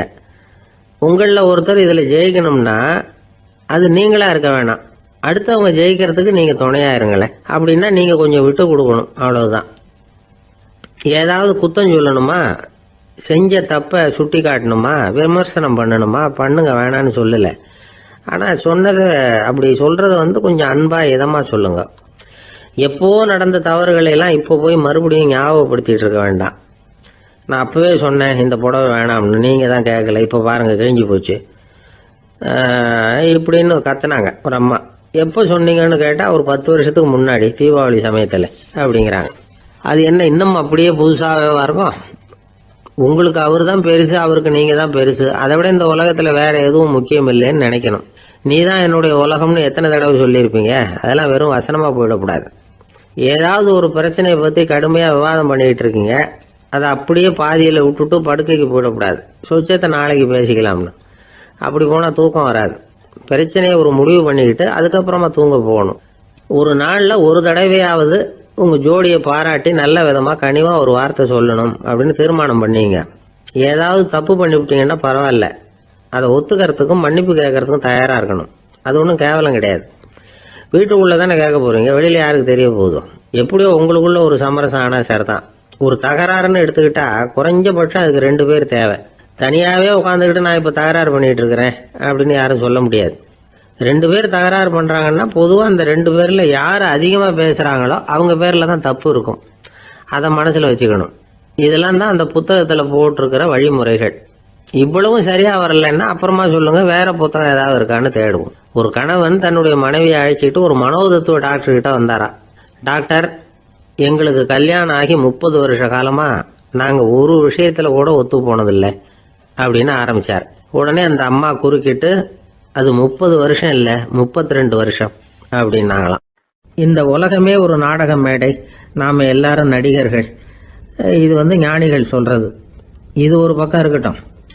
இந்த உலகத்துக்குள்ள எத்தனையோ நாடக மேடைகள், எத்தனையோ நடிகர்கள், எத்தனையோ நாடகங்கள், இதெல்லாம் எப்படி ஆரம்பமாச்சு? அதுதான் இன்னைக்கு தகவல். அதாவது ஆதி மனிதன் பேச ஆரம்பிக்கிறதுக்கு முன்னாடி சைகையாலேயே எல்லாத்தையும் சொல்லிக்கிட்டு இருந்தான். அதனால அப்பவே நடிப்பு ஆரம்பமாயிட்டுது. முதல்ல ஒரு வேட்டையத்தான் அவன் நடிச்சு காட்டியிருப்பான். இவன் எப்படி போனான், எதிரில் மிருகம் எப்படி வந்தது, அதோட எப்படி சண்டை போட்டான், எப்படி அடிச்சு கொண்டுகிட்டு வந்தான், இதை அப்படியே மற்றவங்களுக்கு நடிச்சு காட்டியிருப்பான். ஏன்னா மொழி கிடையாது. இந்த காலத்துல எல்லாம் நாடகங்களில் நடிக்கிறவங்கள நடிகர்கள்ங்கிறோம். ஒரு காலத்தில் இவங்களுக்கு என்ன பேர் தெரியுமா? திஸ்பியர்கள் அப்படின்னு பேராம். இதுக்கு காரணம் உண்டு. அதாவது 2000 வருஷத்துக்கு முன்னாடி கிரீஸ் நாட்டில் திசிவியஸ் அப்படின்னு ஒரு ஆள் இருந்தான். அவன் ஒரு பெரிய நாடக கலைஞன். அவன் சில இளைஞர்களை சேர்த்துக்கிட்டான், பயிற்சி கொடுத்தான், நாடக குழுவை உருவாக்கினான். நடிகர்களையும் நாடகத்துக்கு தேவையான பொருள்களையும் ஏற்றிக்கிட்டு போகிறதுக்கு ஒரு வண்டியையும் தயார் பண்ணான். அந்த வண்டியிலேயே அவன் கிரேக்க நாடு பூராவும் சுற்றினான். ஊர் ஊராக நாடகம் போட்டான். ஒரு ஊருக்கு போனதும் அங்கே நாடகம் நடத்த தியேட்டர் இருக்கா அப்படிங்கலாம் பார்க்கறது இல்லை அவன். ஏன்னா அப்போலாம் தியேட்டர்னா என்னென்ன தெரியாது. நாடகம்னா அது ஒரு மூடிய கொட்டைக்குள்ளே தான் நடத்தணுங்கிறது அப்போ யாருக்குமே தோணலை. இந்த வண்டி போகும், அதுவே ஒரு பகுதி அப்படியே ஒரு மேடை மாதிரி விரிச்சிக்கும். அதில் ஏறி நின்றுக்கிட்டு நாடகத்தை நடித்து காட்டுவாங்களாம். மக்கள்லாம் எதிரில் தரையில் உட்காந்து அதை பார்த்துக்கிட்டு இருக்கிறது. உலகத்தின் முதல் நடமாடும் தியேட்டர் இதுதானா. இந்த திசைபியஸ் தான் முதலாக உலகத்தில் நாடகம்ங்கிற பொழுதுபோக்கை நடத்தி காட்டினவன் அப்படின்னு சொல்கிறாங்க. அவன் சொந்தமாக நாடகம் எழுதுனா, நடித்தான், நாடகத்தை இயக்கினான். அதனால தான் அவனை first man of the theatre அப்படின்னு சொல்லுவாங்க. அவன் தான் நாடக மேடையின் முன்னோடி. கிரேக்கர் காலத்திலேயே நாடக ஆசிரியர்கள், நடிகர்கள், ரசிகர்கள் இவங்கெல்லாம் உருவாயிட்டாங்களாம். நாடகத்தின் சரித்திரத்தில் இந்த 3 பிரிவும் ரொம்ப முக்கியம். அதாவது கிரேக்க தியேட்டர்கள்லாம் திறந்த வெளி மேடைகள் தான். பெரும்பாலும் மலைச்சரிவுகள், அதுவே படிப்படியாக பண்ணியிருப்பாங்க. கீழே அரைவட்ட வடிவில் மேடை, அதுக்கு ஆர்கெஸ்ட்ரான்னு பேர். பிற்காலத்தில் இதில் உட்காந்து இசைக்குழுவினர் வாய்ச்சதுனால இசைக்குழுவுக்கே ஆர்கெஸ்ட்ராங்கிற பேர் வந்துட்டுது. இப்போ கிரேக்க தியேட்டர்களில் ஒன்று, அதோட காலம் கிமு 340. அதை இன்னமும் பாதுகாத்து வச்சிருக்கிறாங்களாம். எபிடாரஸ் அப்படிங்கிற இடத்துல அது இருக்குதான். இன்னமும் அந்த தியேட்டரை பயன்படுத்திக்கிட்டு வர்றாங்களாம். சிறந்த கிரேக்க நாடகங்கள்லாம் அங்கே நடிக்கிறாங்களாம். ஆரம்ப காலத்திலேயே கட்டணம் கிடையாது. அப்புறம் பின்னாடி தான் நுழைவு கட்டணம்லாம் அப்படியே வந்துட்டு தான். நடிகர்கள் பளபளப்பான ஆடைகள் உடுத்தியிருப்பாங்களாம். இந்த குதிகால் உயர்ந்த காலணிகள் போட்டிருப்பாங்களாம். இதெல்லாம் பழைய குறிப்புகள். பலவிதமான உருவங்களில் மாஸ்க் அப்படின்னு சொல்லப்படுற முகமூடி. அதனால ஒரே நடிகர் பல வேடங்களில் நடிக்கிறது உண்டான். ஆரம்பத்தில் பெண் நடிகர்கள் கிடையாது, எல்லாம் ஆண் நடிகர்கள் தான். ரோமானியர்கள் தான் முதல் நிரந்தர நாடக மேடையை கட்டினவங்க. அதுதான் முதல் தியேட்டர். கிமு 1048 காலகட்டத்தில் பாம்பிங்கிற நகரத்தில் அதை கட்டியிருக்கிறாங்களாம்.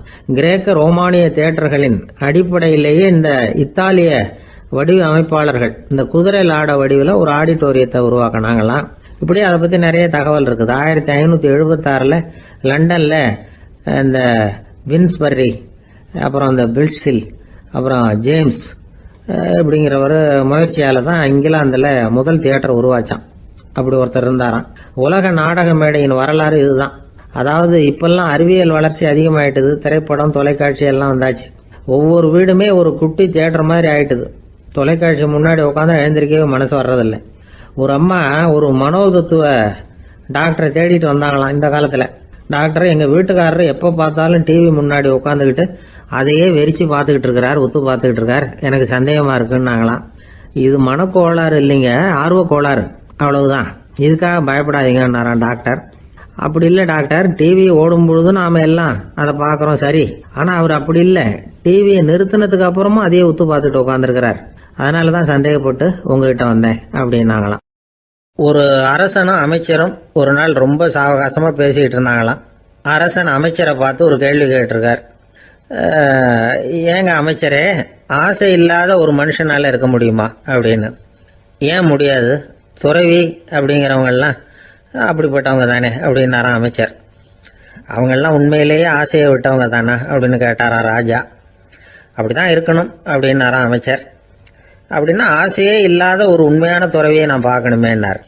அது என்ன பிரமாதம், அதுக்கு நான் ஏற்பாடு பண்ணுறேன் அப்படின்னு விட்டார் இவர். சொல்லிவிட்டு உடனே புறப்பட்டு போனார். அங்கே தேடினார். அப்புறம் தான் அவருக்கு புரிஞ்சுது உண்மை துறவியை கண்டுபிடிக்கிறது எவ்வளவு கஷ்டமான காரியம்னு. இருந்தாலும் ராஜா கிட்ட சொல்லியாச்சே உண்மை துறவியை காட்டுறேன்னு. இப்போ என்ன பண்ணுறது, ராஜா கிட்ட சொன்னபடி நடக்கலைன்னா அவருக்கு கோபம் வந்துடும். அமைச்சர் ஒரு யோசனை பண்ணார். அவருக்கு ஒரு வழி தெரிஞ்சுது. அதுதான் சரின்னு முடிவு பண்ணார். அதாவது அந்த ஊரில் அவருக்கு தெரிஞ்ச நாடக நடிகர் ஒருத்தர் இருக்கிறார், நல்லா நடிப்பார். அவரை போய் பார்த்தார். இதை பாருப்பா, எனக்காக நீ ஒரு காரியம் செய்யணும்னார். என்னன்னு கேட்டார் அவர். நீ ஒரு துறவி மாதிரி கொஞ்ச நேரத்துக்கு நடிக்கணும். ராஜா உன்னை பார்த்துட்டு போகிற வரைக்கும் நடி, அது போதும். அதுக்காக உனக்கு 10,000 ரூபா தரேன் அப்படின்னார். அவர் எந்த காலத்தில் இவ்வளவு பணத்தை மொத்தமாக பார்த்துருக்கார். அதனால் உடனே சரின்னு ஒத்துக்கிட்டார். அமைச்சர் அரண்மனைக்கு திரும்பி வந்தார். என்ன அமைச்சரே, இன்னுமா ஒரு உண்மையான துறவி கிடைக்கலன்னார். உண்மையான துறவி ஒருத்தரை இப்போ தான் கொஞ்ச நேரத்துக்கு முன்னாடி பார்த்து பேசிவிட்டு வர்றேன். அவர் நம்ம ஊருக்கு வெளியில் குளத்தங்கரையில் உள்ள ஒரு ஆலமரத்துக்கு அடியில் உட்காந்துருக்கிறார் அப்படின்னார் இவர். அப்படின்னா உடனே புறப்படுங்க அப்படின்னார் ராஜா. பரிவாரங்களோடு புறப்பட்டார். அங்கே அந்த மரத்தடியில் அந்த ஆள் வேஷம் போட்டுக்கிட்டு துறவி மாதிரி உட்காந்துருக்கிறான். ராஜா நேராக போனார். அந்த துறவி காலில் பொத்துன்னு விழுந்து வணங்கினார். உடனே ராணி அவர் காலில் விழுந்தாங்க. அடுத்தபடியாக அமைச்சர் விழுந்தார். அவருக்கு தெரியும் இது நம்ம ஆள் தான்னு. இருந்தாலும் என்ன பண்ணுறது, நேரம். அப்புறம் பரிவாரங்கள்லாம் துறவி காலில் விழுந்து ஆசீர்வாதம் வாங்கிட்டாங்க. ராஜா அப்புறமா தங்கத்தட்டில் பொண்ணையும் பொருளையும் வச்சு அந்த துறவிகிட்ட ரொம்ப பணிவாக நீட்டுறார். தாங்கள் தயவு பண்ணி இதை ஏற்றுக்கணும் அப்படின்னு வேண்டிக்கிட்டார். அந்த துறவி பற்று இல்லாமல் அதை பார்த்தார். எல்லாத்தையும் திறந்துட்ட எனக்கு இதெல்லாம் எதுக்காக அப்படின்னு சொல்லி அதை மறுத்துட்டாராம். ஆஹா, உண்மையான துறவியை பார்த்துட்டோம் அப்படிங்கிற ஆனந்தம் அரசருக்கு. ரொம்ப நிம்மதியா திருப்தியா திரும்பி வந்தார் அரண்மனைக்கு. அதுக்கப்புறம் அமைச்சர் யாருக்கும் தெரியாம அந்த துறவிகிட்ட ஓடினார். சொன்ன பிரகாரம் பணத்தை நீட்டினார். இந்தப்பா, நான் உங்ககிட்ட சொன்னபடி 10,000 ரூபா பணம் எடுத்துக்கோ அப்படின்னார். அந்த ஆள் ராஜா கிட்ட சொன்னது மாதிரியே எல்லாத்தையும் திறந்துட்டோம், எனக்கு இதெல்லாம் எதுக்காக வேணாம் அப்படின்னு விட்டாராம். நடிச்ச வரைக்கும் போதும்பா, இனிமே இந்த நாடக வசனம்லாம் வேணாம், வேஷத்தை கலைச்சிரு, பணத்தை வாங்கிக்கோன்னார். இல்லைங்க, இது வேஷம் இல்லை, இது வசனமும் இல்லை, இது உண்மை. கொஞ்ச நேரம் துறவி மாதிரி நடிச்சதுக்கே இந்த தேசத்து ராஜா, ராணி, அமைச்சர், பரிவாரங்கள் எல்லாம் என் காலில் விழுந்து வணங்குறாங்க. அப்படின்னா உண்மையான துறவியா இருக்கிறது எவ்வளவு பெருமையான விஷயம். நான் உண்மையான துறவியா ஆக போறேன், அப்படி முடிவும் பண்ணிட்டேன் அப்படின்னார் அந்த நடிகர். வேஷம் கூட எப்படிப்பட்ட விளைவுகளை உண்டு பண்ணுது பாத்தீங்களா. நம்மால் ஒருத்தன் ரொம்ப வசதியாக தான் இருந்தான். ஒரு நாள் அவன் சொத்து பூரா திருட்டு போட்டுது. அதுக்கப்புறம் இவன் துறவி மாதிரி ஆயிட்டான். ஊர் ஊரா சுத்தினான். ஒரு குருநாதரை தேடி கண்டுபிடிச்சான். அவர்கிட்ட சீடனா சேர்ந்துக்கிட்டான். அவனை பார்த்து ஒருத்தர் கேட்டார், நீ உண்மையான சீடன் தானான்னு. இல்லைங்க, சீடன் மாதிரி நடிச்சுக்கிட்டு இருக்கிறேன் அப்படின்னா. அது குரு துரோகம் இல்லையா அப்படின்னு கேட்டார் அவர். இல்லைங்க, நான் பண்ணது குரு துரோகம் இல்லை, என் குரு பண்ணது தான் துரோகம். என்னுடைய பணத்தை கொள்ளையடிச்சது இவர் தான். அதை எங்க வச்சிருக்காருன்னு கண்டுபிடிக்கிறதுக்காக தான் இவர்கிட்ட வந்து சீடனா சேர்ந்துருக்கிறேன் அப்படின்னா. அந்த ஆள் என்ன கண்ணா பண்ணான்னு திட்டி விட்டான் சார். அதை நினைச்சா எனக்கு ரொம்ப வருத்தமா இருக்கு அப்படின்னு சொல்லி கவலைப்பட்டார் ஒருத்தர். இதுல கவலைப்படுறதுக்கு என்ன இருக்குது அப்படின்னாரு ஒரு பெரியவர். அவர் ஒரு மகான். என்ன சார் இப்படி சொல்றீங்க, ஒருத்தர் நம்ம பார்த்து திட்டுனா வருத்தமா இருக்காதா அப்படின்னார். அது எப்படி வருத்தமா இருக்கும், திட்டுறதுங்கிறது என்ன, அது வெறும் சத்தம் தானே அப்படின்னார் அந்த பெரியவர். நம்ம ஆளுக்கு தலையை பிச்சுக்கலாம் போல இருந்தது. இருக்காது அப்படின்னா நமக்கு அப்படித்தானே தோணுது. அந்த பெரியவர் சொல்றது ரொம்ப பெரிய விஷயம். அதை நாம புரிஞ்சிக்க முயற்சி பண்ணலாம்னா நடைமுறை வாழ்க்கைக்கு அது ஒத்து வர்றது மாதிரி தெரிய மாட்டேங்குது. இருந்தாலும் அந்த பெரியவர் அதுக்கு என்னதான் விளக்கம் கொடுக்கறாருன்னு பார்ப்போமே. ஒரு ரயில் போயிட்டு இருக்கு, அதுல ஒரு சாது போயிட்டு இருக்கார். அந்த ரயில் வந்து அவர் ஹரித்வாரம் போயிட்டு இருக்கார். அவரு ரயில்ல ஏகப்பட்ட கூட்டம். நம்ம ஊர் ரயில் கேட்க வேணும், டிக்கெட் வாங்கிட்டு கொஞ்சம் பேர், வாங்காத கொஞ்சம் பேர். அது என்னத்துக்கு அனாவசியமா டிக்கெட் அப்படிங்கிற நினைப்புல பாதி பேர். இந்த கூட்டத்துக்கு மத்தியில அந்த சாதுவும் போயிட்டு இருக்கிறார். உட்கார்றதுக்காக இருந்த இடத்துல ஒரு ஆள் படுத்திருக்கிறான். கொஞ்சம் முரட்டு ஆசாமி. அவன் காலு பக்கத்துல கொஞ்சோண்டு இடம் பாக்கி இருந்தது. அந்த இடத்துல இந்த சாது உட்காந்துருந்தார். மெதுவா உட்காந்துக்கிட்டார் போய். ஆனா அந்த ஆளு ராத்திரி பூரா இவரை காலால உதச்சிக்கிட்டே இருக்கிறான். அது இவருக்கு ரொம்ப அவமானமா பட்டது. அதனால துக்கம் ஏற்பட்டது. இருந்தாலும் அதை ஒரு மாதிரியா சகிச்சுக்கிட்டே இவர் வந்து சேர்ந்தார். பொழுது விடிஞ்சது. அந்த சாது ஹரித்வார் வந்து சேர்ந்தார். அங்க ஒரு பெரிய ஞானியை சந்திச்சார். ராத்திரி ரயில்ல அந்த ஆளு உதைச்சதையும் அதனால தனக்கு ஏற்பட்ட துக்கத்தையும் இந்த சாது அந்த ஞானி கிட்ட சொன்னார். சொல்லிவிட்டு, ஏன் சுவாமி, எனக்கு துக்கம் ஏற்பட்டதே அது தப்பா அப்படின்னு கேட்டார். தவறுதான் அந்த ஞானி. உனக்கு இன்னமும் தேக அபிமானம் போகலைங்கிறது தான் அது காட்டுது.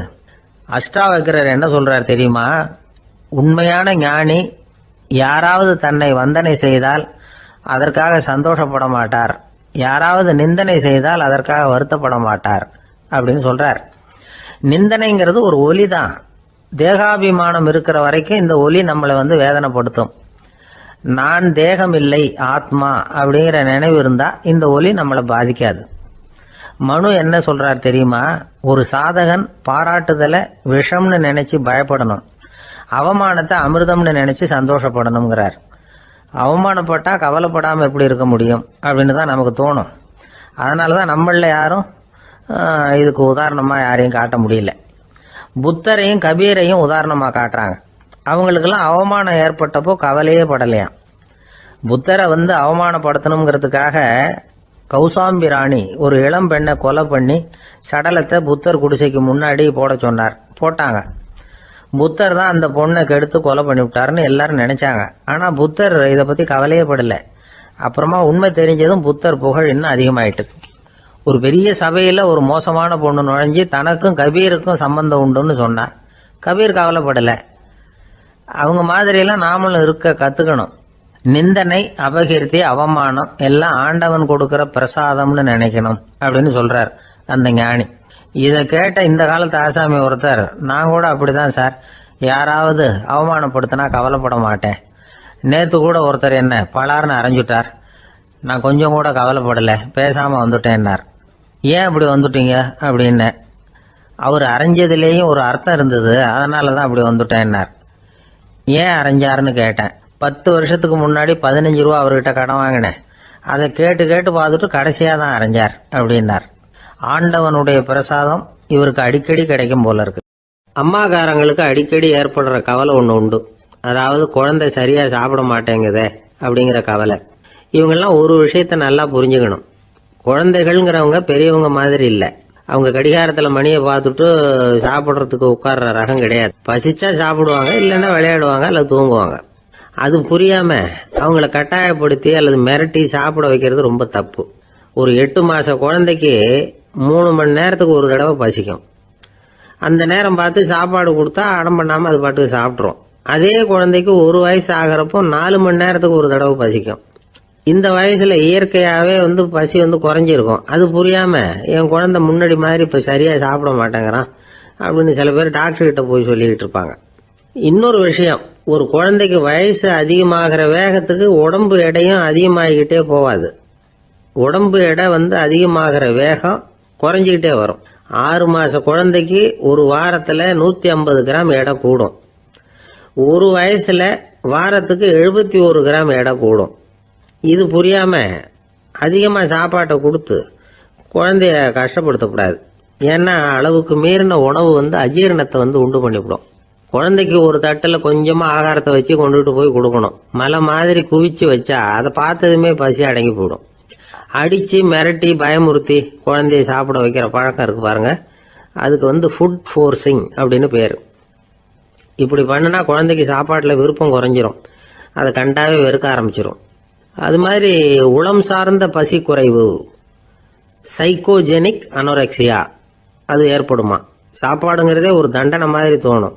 குழந்தைகளுக்கு பிடிச்ச மாதிரியான ஆகாரத்தை கொடுக்கணும். சத்து அதிகம் இருக்குங்கிறதுக்காக அதுக்கு பிடிக்காத ஆகாரத்தை கொடுத்து கட்டாயப்படுத்தக்கூடாது.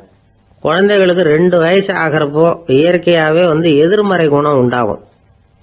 அதாவது அந்த எதிர்மறையா பேசுறது. இது மாதிரி சமயங்கள்ல நாம என்ன சொல்றோமோ அதுக்கு நேர்மாறா நடந்துக்கும்.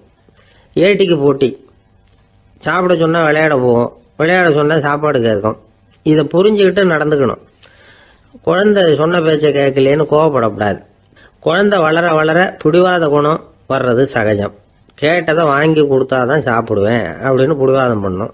வாங்கி கொடுத்து விடுறது தான் உத்தமம். நீங்களும் அதுகிட்ட பிடிவாதம் பண்ணிட்டு இருக்கக்கூடாது. ஏன்னா கேட்டது கிடைக்கலையேங்கிற ஏமாற்றம் கூட குழந்தையோட பசியை குறைச்சிரும். கேட்டது கிடைச்சுட்டா பசி அதிகமாகும். கொடுத்ததை மளமளன்னு சாப்பிட்றோம். குழந்தைகளுக்கு கண்ட கண்ட நேரத்தில் சாப்பிட்றதுக்கு எதையாவது வாங்கி கொடுத்துக்கிட்டு இருந்தா சாப்பாட்டு நேரத்தில் சாப்பிடாம அடம் பண்ண ஆரம்பிச்சிடும். பள்ளிக்கூடம் போகிற பிள்ளைங்க காலை உணவை சரியாக சாப்பிட மாட்டாங்க. அச்சம், அவசரம், பரபரப்பு இதெல்லாம் தான் காரணம். பள்ளிக்கு புறப்படுறதுக்கு ஒரு 3/4 மணி நேரத்துக்கு முன்னாடியே சாப்பாடு போட்டுருங்க, அது சரியாக போடும். படிக்கிற குழந்தைகள் உடல் சோர்வு, மனச்சோர்வு இது காரணமாக கூட சாப்பிட மறுக்கிறது உண்டு.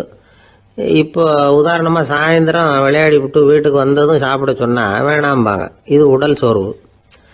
ரொம்ப நேரம் வீட்டு பாடங்களை செஞ்சு முடிச்ச கையோடு சாப்பிட சொன்னாலும் அவங்களால சரியாக சாப்பிட முடியாது. இது உளச்சோர்வு, அதாவது மனச்சோர்வு. இதை தவிர குழந்தைகளுக்கு உடல் நலக்குறைவு ஏற்பட்டா கூட சாப்பிட மறுக்கிறது உண்டு. சில மருந்து மாத்திரைகள் கூட பசியை குறைச்சிரும். அதனால சரியா தெரிஞ்சுக்கிட்டு குழந்தைகளை சாப்பிட வைக்கணும். அது புரியாம கையில சாப்பாட்டு தட்டை வச்சுக்கிட்டு குழந்தைகளை விரட்டிக்கிட்டு அலையக்கூடாது. ஒரு சின்ன பையன் சொன்னான், எங்க அம்மா சாப்பாடு போடுறது தெரிஞ்சா நான் உடனே வீட்டை விட்டு வெளியில ஓடி போடுவேன் அப்படின்னா. ஏன் அப்படி பண்றேன்னு கேட்டோம். எங்க அப்பா கூட அது மாதிரி தான் சார் பண்ணுவார் அப்படிங்கிறான். ஒரு ஊர்ல ஒரு ராஜா இருந்தார். பெரிய அரண்மனையில தான் இருக்கிறார். எல்லா வசதியும் இருந்தது. இருந்தாலும் அவர் எல்லாரும் சொல்றது எப்படி தெரியுமா, பிச்சைக்கார ராஜா. அப்படி ஒரு பேர் அவருக்கு நிலைச்சு போச்சு. ஜனங்களும் சரி, மற்ற தேசங்களில் உள்ளவங்களும் சரி, அவர் அந்த பேர் சொல்லியே குறிப்பிடுறது வழக்கமாக போட்டுது. இது அவருக்கு ரொம்ப கவலையா போச்சு. என்ன இது, நம்மளை தேடி வர்றவங்களுக்கெல்லாம் நாம சோறு போடுறோம், நம்ம புகழ்ந்து பாடல் ஏற்றி கொண்டு வர்ற புலவர்களுக்கெல்லாம் அவங்க எப்படி வந்தாலும் ஒருவேளை சோறு போடணுங்கிறது உத்தரவு. இவ்வளவுலாம் செஞ்சும் நம்மளை போய் பிச்சைக்கார ராஜான்னு எல்லாரும் சொல்றாங்களே, அது ஏன், எதுக்காக அப்படி சொல்றாங்க? இதுதான் ராஜாவுக்கு குழப்பம். சரி, இதை பத்தி நம்ம அமைச்சர்கள் கிட்ட கேட்கலாமா அப்படின்னு யோசனை பண்ணார். இந்த விஷயத்த போய் அவங்க கிட்ட எப்படி கேட்கறதுன்னு அவருக்கு தயக்கமா இருந்தது. கௌரவ குறைச்சலா தெரிஞ்சது அவருக்கு. சரி, சாதாரண குடிமக்கள் கிட்ட இதை பத்தி கேட்கலாமா அப்படின்னு யோசனை பண்ணார். கேட்கலாம், ஆனா அவங்க யாரும் ராஜா முன்னாடி வந்து நின்று தைரியமா பேசக்கூடிய அளவுக்கு இல்லை. ராஜாவோட குழப்பம் நாளுக்கு நாள் அதிகமா போச்சு. கடைசியா அவர் ஒரு முடிவுக்கு வந்தார். அதாவது இதை பத்தி ஒரு பிச்சைக்காரங்கிட்டே கேட்டு பார்த்துட்டா என்ன. இதுதான் அவர் பண்ண முடிவு. உடனே மாறு வேஷம் போட்டுக்கிட்டு நகர்வலம் போனார். ஒரு பிச்சைக்காரனை கண்டுபிடிச்சார். இதை பாருப்பா, நம்ம ராஜாவை எல்லாரும் பிச்சைக்கார ராஜான்னே சொல்றாங்களே, அதுக்கு என்ன காரணமா இருக்கும் அப்படின்னு கேட்டார். அதுக்கு அவன் சொல்றான், இதுக்கான பதில இன்னும் ஒரு 30 நாள்ல சொல்றேன் அப்படின்னா. உடனே இவருக்கு சந்தோஷம். உண்மையை அவங்ககிட்ட சொன்னார். நான் வேற யாரும் இல்லை, நான் தான் இந்த நாட்டு ராஜா. இப்ப நீ என் கூடவே வந்துடு, அரண்மனையிலேயே தங்கிக்கோ. 30 நாள் கழிச்சு எனக்கு பதில் சொல்லிவிட்டு அதுக்கப்புறமா நீ போகலாம் அப்படின்னு சொல்லி அழைச்சிட்டு வந்துட்டார். அரண்மனையில் ஒரு மூலையில் அவன் தங்கறதுக்கு இடம் கொடுத்தார். தினம் 2 வேளையும் இவனுக்கு சோறு போடுங்க அப்படின்னு உத்தரவு போட்டார். ராஜா கொடுத்த இடத்துல போய் உக்காந்துக்கிட்டான் அந்த பிச்சைக்காரன். தினமும் அந்த அரண்மனையில் நடக்கிறதையெல்லாம் கவனிச்சுக்கிட்டு வந்தான். வேளைக்கு சாப்பாடு வரும், சாப்பிட்டுக்கிட்டு இருக்கான். இப்படி 30 நாள் முடிஞ்சுது. ராஜா வந்தார். என்ன, என்னோட கேள்விக்கு பதில் என்னன்னு கண்டுபிடிச்சிட்டியான்னார். கண்டுபிடிச்சிட்டேன்னா. என்ன எல்லாரும் பிச்சைக்கார ராஜான்னு சொல்றாங்களே, அது நியாயமா படுதா உனக்குன்னு கேட்டார். நியாயமா தான் படுது, சந்தேகம் இல்லாம நீங்க பிச்சைக்கார ராஜா தான். என்னதான் நீங்க வசதியோடவும் படைபலத்தோடவும் இருந்தா கூட நீங்க எங்க வர்க்கத்தை சேர்ந்த ஆசாமி தான் அப்படின்னு அடிச்சு சொல்லிவிட்டான் அந்த ஆள். எதனால் அப்படி சொல்றேன்னு கேட்டார் இவர். அரசே, ஒரு உண்மையை கண்டுபிடிச்சு சொல்றதா நான் உங்ககிட்ட சொன்னேன். நீங்க ராஜ பரம்பரைன்னா உடனே உங்க கழுத்துல கிடக்கிற முத்து மாலையை கழட்டி பரிசா கொடுத்துருப்பீங்க, பொன்னையும் மணியையும் கொடுத்துருப்பீங்க. ஆனா நீங்க அப்படி செய்யல. என்ன ஒரு மூலையில உட்கார வச்சு 2 வேளை சோறு போட சொன்னீங்க. உங்களை தேடி யார் வந்தாலும், யார் பாராட்டி பேசினாலும் அல்லது பிரச்சனைகளை சொன்னாலும் நீங்க செய்யற ஒரே காரியம் சோறு போடுறது தான். பிச்சைக்காரனுக்கு சோறு மட்டும்தான் உலகம். உங்க விஷயத்திலையும் நீங்க அப்படித்தான் நினைக்கிறதாக தெரியுது. நல்லா கவனிங்க. எந்த ஒரு பிரச்சனைக்கும் சோறு தான் முடிவுன்னு நினைக்கிறீங்க பாருங்க. நீங்க சந்தேகமில்லாத எங்களை சேர்ந்த ஆளுதான் அப்படின்னு விட்டான் அந்த பிச்சைக்காரன். அதுக்கப்புறம் தான் அந்த ராஜா தன்னுடைய தவறுகளை எல்லாம் தேர்த்திக்கிட்டாராம்.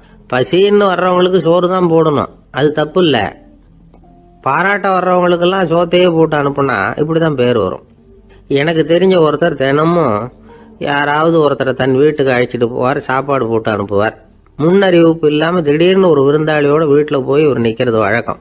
அந்த அம்மாவும் இவருக்காக தயார் பண்ணி வச்சிருந்ததை இவர் அழைச்சிட்டு வந்திருக்கிற விருந்தாளிக்கு போட்டுருவாங்க. விருந்தாளி சாப்பிட்டுட்டு போனதுக்கு அப்புறம் இவர் மனைவி கிட்ட உனக்கு சிரமம் வேணாம் அப்படின்னு சொல்லிவிட்டு பக்கத்துல உள்ள ஒரு ஹோட்டலுக்கு போய் காசு கொடுத்து சாப்பிட்டுட்டு வந்துருவார். பல நாள் இப்படி நடக்கும். ஒரு நாள் அவரை தனியா கூப்பிட்டுக்கிட்டு போய் ஏன் இப்படி பண்றீங்கன்னு கேட்டோம். அதுக்கு அவர் சொல்றாரு, எங்க வீட்டு சாப்பாட்டுல இருந்து தப்பிக்கிறதுக்கு எனக்கு வேற வழி எதுவும் தெரியல சார், அதனாலதான் இப்படி பண்ணிட்டு இருக்கிறேன் அப்படின்னார் ரொம்ப பரிதாபமா. ஆபீஸ் முடிஞ்சு வீட்டுக்கு போற சமயத்துல ஒருத்தர் கடைக்கு போய் ஸ்வீட் வாங்கினார். சரி, வீட்டுக்கு பிள்ளைங்களுக்கு தான் வாங்கிட்டு போறார் அப்படின்னு மற்றவங்க நினைச்சாங்க. அவர் அப்படி செய்யல. அந்த இடத்துலயே பொட்டலத்தை பிரிச்சார். திருட மாதிரி அப்படியே சுற்றி ஒரு தரம் பார்த்துக்கிட்டார்.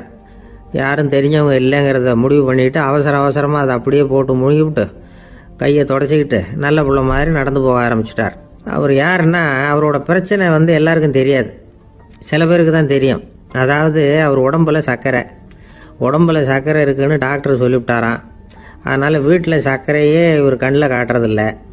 அதனால் இவர் யார் கண்ணிலையும் படாமல் இப்படிப்பட்ட வேலைகள்லாம் செய்கிறது வழக்கம். யாருக்கும் தெரியாமல் இப்படி ஸ்வீட்டை வாங்கி சாப்பிட்டுட்டு அவர் பாட்டுக்கு போயிடுறது. இப்படிப்பட்டவங்களுக்கெல்லாம் கொஞ்சம் ஆறுதலான தகவல் இன்னைக்கு.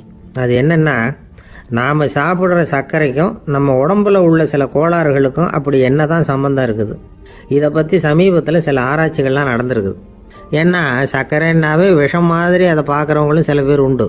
சின்ன பிள்ளைங்களுக்கு வயத்தில் பூச்சி உண்டாகிறதுலேருந்து பெரியவங்களுக்கு நீரிழிவு வர்ற வரைக்கும் எல்லாத்துக்கும் சர்க்கரை தான் காரணம்னு சொல்லிகிட்டு இருக்கிறோம். ஆனால் அந்த அளவுக்கு பயப்பட வேண்டிய அவசியம் இல்லை அப்படின்னு சொல்கிறாங்க. சர்க்கரை வியாதி, இருதய நோய், பித்த நீர்ப்பை நோய், இதெல்லாம் சில நோய்கள்லாம் நாம் சாப்பிட்ற சர்க்கரைக்கும் தொடர்பு இருக்குன்னு நினைக்கிறோம். ஆனால் அப்படி சம்பந்தம் உண்டுங்கிறதுக்கு போதுமான அளவுக்கு ஆதாரம் இல்லை அப்படிங்கிறாங்க ஆராய்ச்சியாளர்கள். ஒரே ஒரு சம்பந்தம் தான் உறுதியாக இருக்குதான். அதுவும் இந்த பல் சிதைவு அப்படின்னு இருக்கு இல்லையா, அந்த சர்க்கரை சாப்பிட்றதுக்கும் இந்த பல் சிதைவுக்கும் சம்பந்தம் இருக்குது அப்படிங்கிறத மட்டும் உறுதியாக சொல்கிறாங்க. சர்க்கரைன்னா நாம் சாப்பிட்ற ஜீனி மட்டும் இல்லை, பழம், காய்கறி, பால், தேன், இப்படி எல்லாத்துலேயும் அது இருக்குது. கேரட்டு கொடுக்குற சத்தில் 88% சர்க்கரை, ஆப்பிள் கொடுக்குற சக்தியில் 95% சர்க்கரை. இது ஜீனி சர்க்கரை, இது ஆப்பிள் சர்க்கரை அப்படிங்கிற வித்தியாசம்லாம் உடம்புக்கு கிடையாது. ரெண்டுமே உடனடியாக சக்தி கொடுக்குது. ஒரு ஸ்பூன் சர்க்கரையில் 16 கலோரி தான் சத்து இருக்குது. அதிகமாக சர்க்கரை சாப்பிட்டா நீரிழிவு வந்துருங்கிறது தப்பான ஒரு அபிப்பிராயம். டயபெட்டிஸுங்கிறது ஒரு மெட்டபாலிக் டிசார்டர், அவ்வளவுதான். அதாவது நாம் சாப்பிட்ற சர்க்கரையை நம்ம உடம்பு திறமையாக உபயோகப்படுத்திக்க முடியல அப்படின்னு அர்த்தம். அதனால தான் அதிகமாக இனிப்பு வேணாம்னு சொல்கிறோம். ஏற்கனவே உடம்பால் முடியாத ஒன்றை மறுபடியும் அது தலையில் சுமத்தி அதிகமாக வேலை வாங்க வேணாமே அப்படிங்கிறதுக்காக தான். ஆகாரத்தில் அதிகமாக சர்க்கரை இருந்தால் அதனால் உடனே சர்க்கரை வியாதி வந்துடும்ங்கிறதுக்கு விஞ்ஞான ரீதியாக போதுமான ஆதாரம் இல்லை. அதனால் எப்போவாவது அதிகமாக ஸ்வீட்டு சாப்பிட்டுட்டா ஐயோ அதிகமாக சாப்பிட்டோமோ என்ன பண்ண போகுது தெரியலையே அப்படின்னு நினச்சி மனசை போட்டு குழப்பிக்க வேண்டியதில்லை. பொதுவாக எதுவுமே அதிகமாக வேண்டாம், எல்லாம் சீராக இருந்தால் போதும். நீரிழிவுங்கிறது புதுசாக வந்துட்ட ஒரு நோய் இல்லை, ரொம்ப காலமாகவே இருக்கிற ஒன்று தான். நம்ம முன்னோர்கள் இதை மதுமேகம் அப்படின்னு சொல்லுவாங்க. அதை கட்டுப்படுத்துறதுக்கு அவங்களே சில வழிமுறையை சொல்லி வச்சுருக்கிறாங்க. அது என்னென்னா வேற ஒன்றும் இல்லை, இந்த பாவக்காய், முள்ளங்கி, அருகம்புல், அவ்வளவுதான். வெள்ளை முள்ளங்கி இருக்குல்ல, அதை வாரத்துக்கு 3 நாள் சாப்பிட்டுக்கிட்டு வாங்க. நூலுக்கோல் ரொம்ப நல்லது. இல்லைன்னா முள்ளங்கி சாறு 1 ounce சாப்பிட்டுட்டு வரலாம். ரத்தத்தில் சேர்கிற சர்க்கரை அளவு இதெல்லாம் கட்டுப்படுத்துது. சிறுநீரில் காணப்படுகிற சர்க்கரை அளவையும் சமநிலைப்படுத்துது. தினமும் ஆகாரத்தில் கோதுமை, கேழ்வரகு, வெந்தயம், கருவேப்பிலை, சோயாபீன்ஸ் எது கிடைக்குதோ சேர்த்துக்கலாம். இப்படிலாம் செஞ்சுக்கிட்டு வந்தால் அப்புறம் வீட்டுக்கு தெரியாமல் கடையில் போய் நின்றுக்கிட்டு ஸ்வீட் வாங்கி திருட்டுத்தனமாக சாப்பிட வேண்டிய அவசியமே உங்களுக்கு வராது. 2 ஆசாமிகள் கடற்கரையில் உட்காந்து சாவகாசமாக பேசிக்கிட்டு இருந்தாங்களாம். ஒருத்தர் சொன்னார், இன்னொருத்தருக்கு தெரியாமல் ஸ்வீட்டு சாப்பிட்றதே எப்பவும் இடைஞ்சல் தான் சார். நேற்றுக்கு பாருங்கள் அப்படி தான் சாப்பிட்டுக்கிட்டு இருந்தேன், வீட்டுக்காரி கண்ணில் போட்டுவிட்டுது, அதுக்கப்புறம் ஒரே ரகலையாக போச்சு அப்படின்னாரா. எனக்கு கூட அப்படி தான் சார் ஆகிட்டுது, ஒரே ரகலை அப்படின்னாரா இன்னொருத்தர். நீங்கள் சாப்பிட்டதும் உங்கள் வீட்டுக்காரங்க கண்ணில் போட்டுவிட்டுதா சார் அப்படின்னு கேட்டிருக்காரு இவர். அதுக்கு அவர் சொன்னாராம், அப்படி இல்லை சார், கடைக்காரர் கண்ணில் போட்டுவிட்டுதோ, நான் அவருக்கு தெரியாமல் அந்த ஸ்வீட்டை அவர் கடையிலேருந்து எடுத்திருந்தேன் அப்படின்னு விளக்கம் கொடுத்தாராம் இந்த ஆள். ஒரு மனுஷனுக்கு 3 விதத்தில் கர்வம் உண்டாகிறதுக்கு வாய்ப்பு உண்டு. பணம், பதவி, புகழ். பணம் அதிகமாக வந்தால் கர்வம் வரலாம், பதவி பெருசாக வந்துட்டுதுன்னா கர்வம் வரலாம், புகழ் அதிகமாக போனாலும் கர்வம் வரலாம். இந்த 3 வகையான கர்வத்துக்கும் இடம் கொடுக்காமல் இருக்கிறாங்க பாருங்கள், அவங்க தான் சிறந்த மனிதர்கள். ஒரு பெரிய பொறுப்பில் இருக்கிறவங்களுக்கு கர்வம் வந்துடக்கூடாது. அப்படி வந்துட்டுதுன்னா அது எல்லாருக்கும் இடைஞ்சல். ஒரு ராஜா இருந்தார். அவர் ஒரு நாள் தன்னுடைய தலைநகரத்தை சுற்றி வந்துக்கிட்டு இருந்தார். ஒரு இடத்துல ஒரு அழகான நிலத்தை பார்த்தார். ஆஹா, இந்த இடத்துல நமக்குன்னு ஒரு மாளிகையை கட்டினா எவ்வளோ நல்லா இருக்கும் அப்படின்னு நினச்சார். ராஜா நினச்சா அது முடியாத காரியமா? சரி, இந்த நிலம் யாருக்கு சொந்தம்னு விசாரிங்க அப்படின்னார் பக்கத்தில் இருந்தவங்கக்கிட்ட. அவங்கெல்லாம் ஓடி போய் விசாரித்தாங்க. அந்த இடம் ஒரு வயசான கிழவிக்கு சொந்தம், வயசான அம்மாவுக்கு சொந்தமாக. அந்த அம்மா தான் அதில் ஒரு குடிசையை போட்டு குடியிருந்துகிட்டு இருக்கிறாங்க. சரி, அந்த நிலத்துக்கு ஒரு விலையை நிர்ணயம் பண்ணி அதை அந்த வயசான அம்மா கிட்ட கொடுத்துருங்கோ அப்படின்னு உத்தரவு போட்டார் ராஜா. ஆனால் அந்த அம்மா, இது எங்கள் பூர்வீக இடம், இதை விற்க மாட்டேன் அப்படின்னு சொல்லிவிட்டுது. சரி, 2 பங்கு விலை கொடுக்குறோம்னு சொல்லி பாருங்க அப்படின்னாங்க. அப்படியே சொன்னாங்க அரண்மனை ஆட்கள். அதுக்கும் சம்மதிக்கலை அந்த அம்மா. இதை கேள்விப்பட்டதும் ராஜாவுக்கு கோபம் வந்துட்டுது. தன்னுடைய ஆளுங்களை கூப்பிட்டார். போய் அந்த குடிசையை பிரித்து எறிங்க, காசெல்லாம் ஒன்றும் கொடுக்காதீங்க அப்படின்னு கத்தினார். அவ்வளோதான். அடுத்த நிமிஷம் அரண்மனை ஆசாமிகள் போனாங்க, குடிசையை பிரித்து எரிஞ்சாங்க. அந்த வயசான அம்மா இருக்கு, அதுவும் அந்த இடத்த விட்டு துரத்தி விட்டாங்க. அந்த இடத்துல ஒரு அரச மாளிகையை கட்டி முடிச்சிட்டாங்க. அந்த வயசான அம்மா பாவம், ராஜாவே இப்படி பண்ணால் யார்கிட்ட போய் முறையிட முடியும்? ஒரு ஞானி இருந்தார், அவர்கிட்ட போய் சொன்னாங்க. அவர் இவங்க சொன்னதை கேட்டு மனசில் வச்சுக்கிட்டார். ஒரு நாள் அந்த ராஜாவே இந்த ஞானியை கூப்பிட்டார். புதுசாக ஒரு மாளிகை கட்டியிருக்கிறேன், வந்து பாருங்கன்னு. சரின்னு சொல்லி இந்த பெரியவர் ஒரு நாள் இந்த மாளிகைக்கு போனார். சும்மா போகல, ஒரு கழுதையையும் ஓட்டிகிட்டு போனார். கொஞ்சம் சாக்குகள், வெத்து சாக்கு, அதையும் எடுத்து கழுதை முதுகில் போட்டு கழுதையை ஓட்டிக்கிட்டு போகிறார். ராஜா பார்த்தார். அவருக்கு இது ஆச்சரியமாக இருந்தது. என்ன இது மாளிகைக்கு வந்துட்டு போங்கன்னு கூப்பிட்டா கழுதை சாக்கு இதெல்லாம் கொண்டு வராரு, ஒன்றும் புரியலையேன்னு நினச்சார். எதுக்காக இதெல்லாம்னு கேட்டார். அரசருடைய தோட்டத்திலேருந்து கொஞ்சம் மண் எடுத்துகிட்டு போகிறதுக்கு ஆசைப்பட்றேன், அதுக்கு நீங்கள் அனுமதி கொடுக்கணும் அப்படின்னாரு இவர். இது என்ன வேடிக்கையான கோரிக்கையாக இருக்குது அப்படின்னு நினச்சார் ராஜா. இருந்தாலும் மண் தானே கேட்குறாரு, எடுத்துகிட்டு போகட்டுமே அப்படின்னு நினச்சார். சரின்னு அனுமதி கொடுத்தார். அந்த பெரியவர் தோட்டத்துக்கு போனார், மண்ணை வெட்டினார், சாக்கில் போட்டு நிரப்புனார். ராஜாவை கொஞ்சம் கிட்ட வாங்கன்னு கூப்பிட்டார்.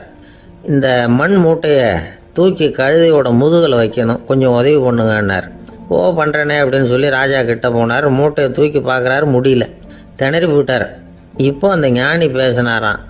அரசே, இந்த ஒரு சாக்கு மண்ணையே உங்களால் தூக்க முடியல, அந்த கிழவிகிட்ட இருந்து அந்த அக்கிரமமாக அபகரித்த இந்த தோட்டம் பூராவையும் சுமக்கணும்னு ஆசைப்படுறீங்களே, அது உங்களால் முடியுமா அப்படின்னு கேட்டாராம். ராஜா யோசனை பண்ண ஆரம்பித்தார். தன்னுடைய செயலுக்காக வருத்தப்பட்டாராம். அந்த வயசான அம்மாவை உடனடியாக வரவழைச்சார். தாயே, தப்பு பண்ணிட்டேன், என்னை மன்னிச்சுக்குங்க, இன்னையிலேருந்து இந்த மாளிகையும் தோட்டமும் உங்களுக்கு தான் சொந்தம் அப்படின்னு சொல்லிவிட்டாராம். போகிறப்ப இந்த உலகத்திலேருந்து எண்ணத்தை எடுத்துகிட்டு போக போகிறோம், அதனால் ரொம்பவும் அலட்டிக்க வேண்டியதில்லை, கர்வப்பட வேண்டியதில்லை அப்படிங்கிறது ஒரு பெரிய உபதேசம். ஒரு பெரிய மனுஷன் சாக கிடந்தார், ரொம்பவும் அழுதார். ஏன் அழறீங்க அப்படின்னு கேட்டாங்க சுற்றி இருந்தவங்க.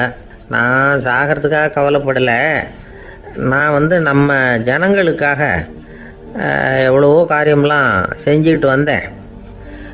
நான் செஞ்சுக்கிட்டு வந்த சேவையை இனிமேல் யார் செய்ய போகிறாங்க, அது யாரால முடியும், அதை நினச்சி தான் அழறேன் அப்படின்னாராம். ஒருத்தர் முன்னாடி வந்தார். அதுக்காக நீங்கள் கவலைப்படாதீங்க, உங்கள் சேவையை தொடர்ந்து செய்யறதுக்கு என்ன மாதிரி இளைஞர் பட்டாலும் தயாராக இருக்குது, இருந்தாலும் எங்கள் கவலை என்னென்னா அப்படின்னு இழுத்தார். என்ன சொல்லுங்கன்னு கேட்டார் அவர். நீங்கள் இதுவரைக்கும் என்ன சேவை செஞ்சுக்கிட்டு வந்தீங்க, அதுதான் எங்களுக்கு இன்னமும் புரியாத புதிராக இருக்குது அப்படின்னாராம் அவர். ஒரு நண்பர் அவசரமாக என்கிட்ட ஓடி வந்தார். அப்புறம் சொன்னார், என்னால் நம்பவே முடியல சார், என் பையனா இப்படி அப்படின்னு சொல்லி ஆச்சரியப்பட்டார். உங்கள் பையன் அப்படி என்ன தான் செஞ்சுட்டான் அப்படின்னு கேட்டேன். என்னால் முடியாத ஒரு காரியத்தை அவன் செஞ்சுட்டான் சார் அப்படின்னார். அது என்னன்னு தான் சொல்லுங்களேன். என்ன 5வது வகுப்பில் அவன் ஒரே தடவையில் தேறிட்டான் சார், அதாவது ஒரே அட்டம்ப்டில் பாஸ் ஆகிருக்கான் அப்படின்னார். மூச்சு வாங்க. கஷ்டப்பட்டு பரீட்சை எழுதுனது அவன், இவருக்கு ஏன் மூச்சு வாங்குது? நம்மால் செய்ய முடியாத ஒரு காரியத்தை இன்னொருத்தர் செய்யும் பொழுது அது நமக்கு ஆச்சரியமாக இருக்குது. சர்க்கஸ் பார்க்குறோம், ஒருத்தர் அந்த இடத்துல தொங்குறார், அது நமக்கு ஆச்சரியம், ஏன்னா அது நம்மால் முடியாத காரியம். நம்மால் முடியாத ஒன்றை அடுத்தவர் எளிதாக செய்யும் பொழுது நாம் மருள்வது இயற்கை. இதை தான் தொல்காப்பியம் மருட்கை அப்படின்னு சொல்லுது. இந்த வியப்பு இருக்குதே, இது 4 வகையில் ஏற்படுறதாக தொல்காப்பியம் சொல்லுது. அது என்ன 4 வகை? முதல் வகை எப்படின்னா, புதுமையான அரிய செயல்களை செய்கிறது. 2வது வகை என்னன்னா, பெரும் செயல்களை செய்கிறது. 3வது வகை என்னன்னா, மிக நுட்பமான செயல்களை செய்கிறது. 4வது வகை என்னன்னா, ஆக்கம் தரும் செயல்களை செய்கிறது. புதுமை, பெருமை, சிறுமை, ஆக்கமோடு மதினம் சாலா மருட்கை 4 அப்படிங்கிறது தொல்காப்பியம். இன்னைக்கு விஞ்ஞானம் புதுசு புதுசாக எதையோ கண்டுபிடிக்குது. ஆரம்பத்தில் அது ஆச்சரியமாக இருக்குது, அப்புறம் அது நமக்கு பழகி போடுது. வானொலி பெட்டி புதுசாக வந்தப்போ ஒரு பெட்டி பேசுதுங்கிறது எவ்வளோ பெரிய ஆச்சரியம். இப்போ யாரும் அதை ஆச்சரியமாக பார்க்கறதில்ல. மதினம் சாலா மருட்கை அப்படின்னு ஒரு சொற்றொடர் வருது பாருங்க, அதில் கருத்தாழம் உண்டு. எதை பற்றியும் போதுமான அளவு புரிந்து கொள்ளாத போது ஒருத்தர் ஆச்சரியப்படுறார். புரிந்து கொண்ட பிறகு ஆச்சரியம் மறைஞ்சு போடுது. மிக நுட்பமான செயல்களும் நம்ம ஆச்சரியப்பட வைக்கும். ஒரு அரிசியில் ஒரு திருக்குறள் எழுதி காட்டுறாங்க, ஒரு முட்டை ஓட்டுக்குள்ளே ஓவியம் தீட்டி காட்டுறாங்க. கருங்கல் சிற்பங்களில் எவ்வளவு நுட்பமான வேலைப்பாடுகளை எல்லாம் பார்த்து ஆச்சரியப்படுறோம். இது மாதிரி ஆக்கப்பூர்வமான அரிய செயல்களை செய்கிறது கூட வியப்பை உண்டு பண்ணும். குப்பை கூலங்களை கூட வாழ்க்கைக்கு பயன்படுகிற பொருளாக மாற்றுகிறவர்கள் இருக்காங்க, அவர்களுடைய செயல் வியப்பு அளிக்குது. இடைக்காட்டு சித்தர் பாடின 30 நூலில் வர்ற ஒரு பாடல், ஆற்றல் பிறர் அறிதலின் அகம் கிளர்வு உறுதலின் கற்று அறி பாணர் கழுமிய கோடலின் தோற்றம் உருகவே போற்றல் சால் வியப்பே. ஒருத்தருடைய ஆற்றல் தெரியாமல் இருந்தது, அவருடைய அரிய செயலை பார்க்கும் பொழுது வியப்பாக இருந்தது, மனசுக்குள்ள கிளர்ச்சி.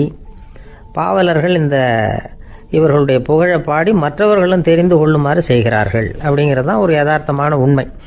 ஆக எல்லா வகையிலும் மக்கள் தங்களுடைய வாழ்க்கையில் முன்னேறுவதற்கான வழிகாட்டுகிற ஒரு மெய்ப்பாடு தான் வியப்புங்கிறது. இந்த காலத்தில் நம்ம எப்படியெல்லாம் ஆச்சரியப்பட வைக்கிறாங்க. ஒரு ஆளை பிடிச்சி ஜெயிலில் கொண்டு வந்தாங்க. ஜெயில் அதிகாரி அவனை ரொம்ப ஆச்சரியமாக பார்த்தாரான். இவன் கேட்டான், ஏன் சார் அப்படி பார்க்குறீங்க, நான் இப்போ இங்கே வர்றது உங்களுக்கு ஆச்சரியமாக இருக்குதா அப்படின்னு கேட்டிருக்கான். இதுக்கு ஜெயில் அதிகாரி சொல்லியிருக்கார், நீ இப்போ இங்கே வந்ததில் எனக்கு ஒன்றும் ஆச்சரியம் இல்லைப்பா, ஏற்கனவே நீ இங்கேருந்து விடுதலையாகி போய் 6 மாதம் ஆச்சு, இவ்வளவு லேட்டாக வர்றியே அதுதான் எனக்கு ஆச்சரியமாக இருக்குது அப்படின்னாராம். ஒரு அம்மா தெருவில் உட்காந்து என்னத்தையோ தேடிட்டு இருக்கிறாங்க. அந்த அம்மா ஒரு சுஃபி ஞானி. அவங்க பேர் என்னன்னா ரபியா அல் அடாவியா. அந்த அம்மாவுக்கு கண் கூட தெளிவாக தெரியாது. அந்த பக்கமாக வந்த சில பேர் இவங்களுக்கு உதவி செய்கிறதுக்காக வந்தாங்க. என்ன தேடிட்டு இருக்கிறீங்க அப்படின்னு கேட்டாங்க. இதுக்கு அந்த அம்மா, அந்த கேள்வி அவ்வளோ முக்கியத்துவம் இல்லை, நான் தேடிட்டு இருக்கிறேன், உங்களால் முடிஞ்சால் எனக்கு உதவி பண்ணலாம் அப்படின்னாங்களாம். உதவி செய்ய வந்தவங்களுக்கு ஆச்சரியம். எதை தேடுறோங்கிறது தெரியாமல் இப்படி ஏன் நேரத்தை செலவழிக்கிறீங்க, நாங்கள் எப்படி உங்களுக்கு உதவ முடியும், எங்களுக்கு ஒன்றும் புரியலையே அப்படின்ட்டுருக்காங்க. சரி, உங்களை திருப்தி பண்ணுறதுக்காக சொல்கிறேன், ஒரு குண்டூசி தொலைஞ்சி போச்சு, அதை தேடுறேன் அப்படின்னாங்களாம் அந்த அம்மா. அதுக்கப்புறம் இவங்களும் சேர்ந்து தேட ஆரம்பிச்சிட்டாங்க. கொஞ்ச நேரம் ஆச்சு, ஒன்றும் கிடைக்கல. உதவி செய்ய வந்தவங்களும் அழுத்து போட்டாங்க. அப்புறம் கேட்டாங்க, இதை பாருங்கம்மா, இது ரொம்பவும் பெரிய தெரு, அகலமான தெரு, அதனால் குறிப்பாக நீங்கள் எந்த இடத்துல அந்த குண்டூசியை தொலைச்சிங்க அதை சொல்ல முடியுமான்னாங்களாம். இதுக்கு அந்த அம்மா, நீங்கள் மறுபடியும் அர்த்தமில்லாத கேள்வியை கேட்குறீங்க, உங்கள் கேள்விக்கும் நான் தேடுறதுக்கும் என்ன சம்மந்தம்னாங்களாம். இதை கேட்டதும் அவங்க ஒரு மாதிரி ஆயிட்டாங்க. என்னம்மா நீங்கள் பைத்தியம் மாதிரி பேசுகிறீங்க அப்படின்னாங்களாம். சரி, உங்களை மறுபடியும் திருப்திப்படுத்துறதுக்காக சொல்கிறேன், அதை நான் எங்கள் வீட்டில் தொலைச்சுட்டேன் அப்படின்னாங்களாம். அப்புறம் எதுக்காக இங்கே தேடிட்டு இருக்கிறீங்க அப்படின்னு கேட்டிருக்காங்க. ஏன்னா இங்கே தான் வெளிச்சம் அதிகமாக இருக்குது, அங்கே வீட்டுக்குள்ளே இருட்டாக இருக்குது, அதனால் இங்கே தேடுறேன், வெளிச்சம் உள்ள இடத்துல தானே தேட முடியும் அப்படின்னாங்களாம் அந்த ஞானி. இந்த கதைக்கு என்ன அர்த்தங்கிறத பெரியவங்க சொல்கிறாங்க. அதாவது இந்த தேடுதல்ங்கிறது ஒரு வியாதி. அது நம்ம சதா அலைய வைக்கும், பைத்தியமாக மாற்றுறதுக்கு முயற்சி பண்ணோம். ஒரு காலம் அது நிறைவு அடையவே அடையாது. வாழ்வுங்கிறது ஒரு புரிந்து கொள்ள முடியாத சதா இயங்கி கொண்டிருக்கிற ஒரு செயல். அதுக்கு ஆரம்பமும் இல்லை, முடிவும் கிடையாது. எதையோ தேடணும் அப்படிங்கிற உந்துதல் நமக்குள்ளே இருக்கும், ஆனால் குறிப்பாக எதை தேடிட்டு இருக்கிறோம் அப்படிங்கிறது புரியாது. அப்படி ஏதாவது ஒன்றை தேடி அடைஞ்சிடுறோம்னு வச்சுங்க, உடனே ஒரு அதிருப்தி வந்துடும். அதனால் வாழ்க்கைங்கிறது சலிப்பு நிறைந்தது அப்படிங்கிற எண்ணத்தை உண்டாக்கிக்கிறோம். ஒன்று அடைஞ்சதுக்கு அப்புறம் இன்னொன்று தேட ஆரம்பிச்சிருவோம். ஆக இந்த தேடல்ங்கிறது நாம் ஒன்று அடைஞ்சாலும் அடையாவிட்டாலும் தொடர்ந்து நடந்துக்கிட்டு தான் இருக்கும். இதுக்கு முடிவே கிடையாது. இந்த உண்மையை நாம் நல்லா புரிஞ்சுக்கணும் அப்படிங்கிறது பெரியவங்களுடைய கருத்து. ஏழையும் தேடுறான், பணக்காரனும் தேடுறான், நோயாளியும் தேடுறான், நோய் இல்லாதவனும் தேடுறான், அதிகாரம் உள்ளவனும் தேடுறான், அதிகாரம் இல்லாதவனும் தேடுறான், முட்டாளும் தேடுறான், அறிவாளியும் தேடுறான். ஆனால் யாரும் இதை தான் தேடி சாதிக்க போகிறோம், இதுதான் முடிவு அப்படின்னு திட்டவட்டமாக சொன்னதில்லை. ஒன்று அடைஞ்சதும் இன்னொன்று தேட ஆரம்பிச்சிடுறாங்க, அவ்வளோதான். அதாவது உங்களின் தேடுபவர் உங்கள் உள்ளே தான் இருக்கிறார், அவரை தேடி கண்டுபிடியுங்கள். இதுதான் ஞானிகள் நமக்கு சொல்லுகிற ஒரு ஆலோசனை. நம்மால் ஒருத்தன் ஜெயிலில் இருந்தான்.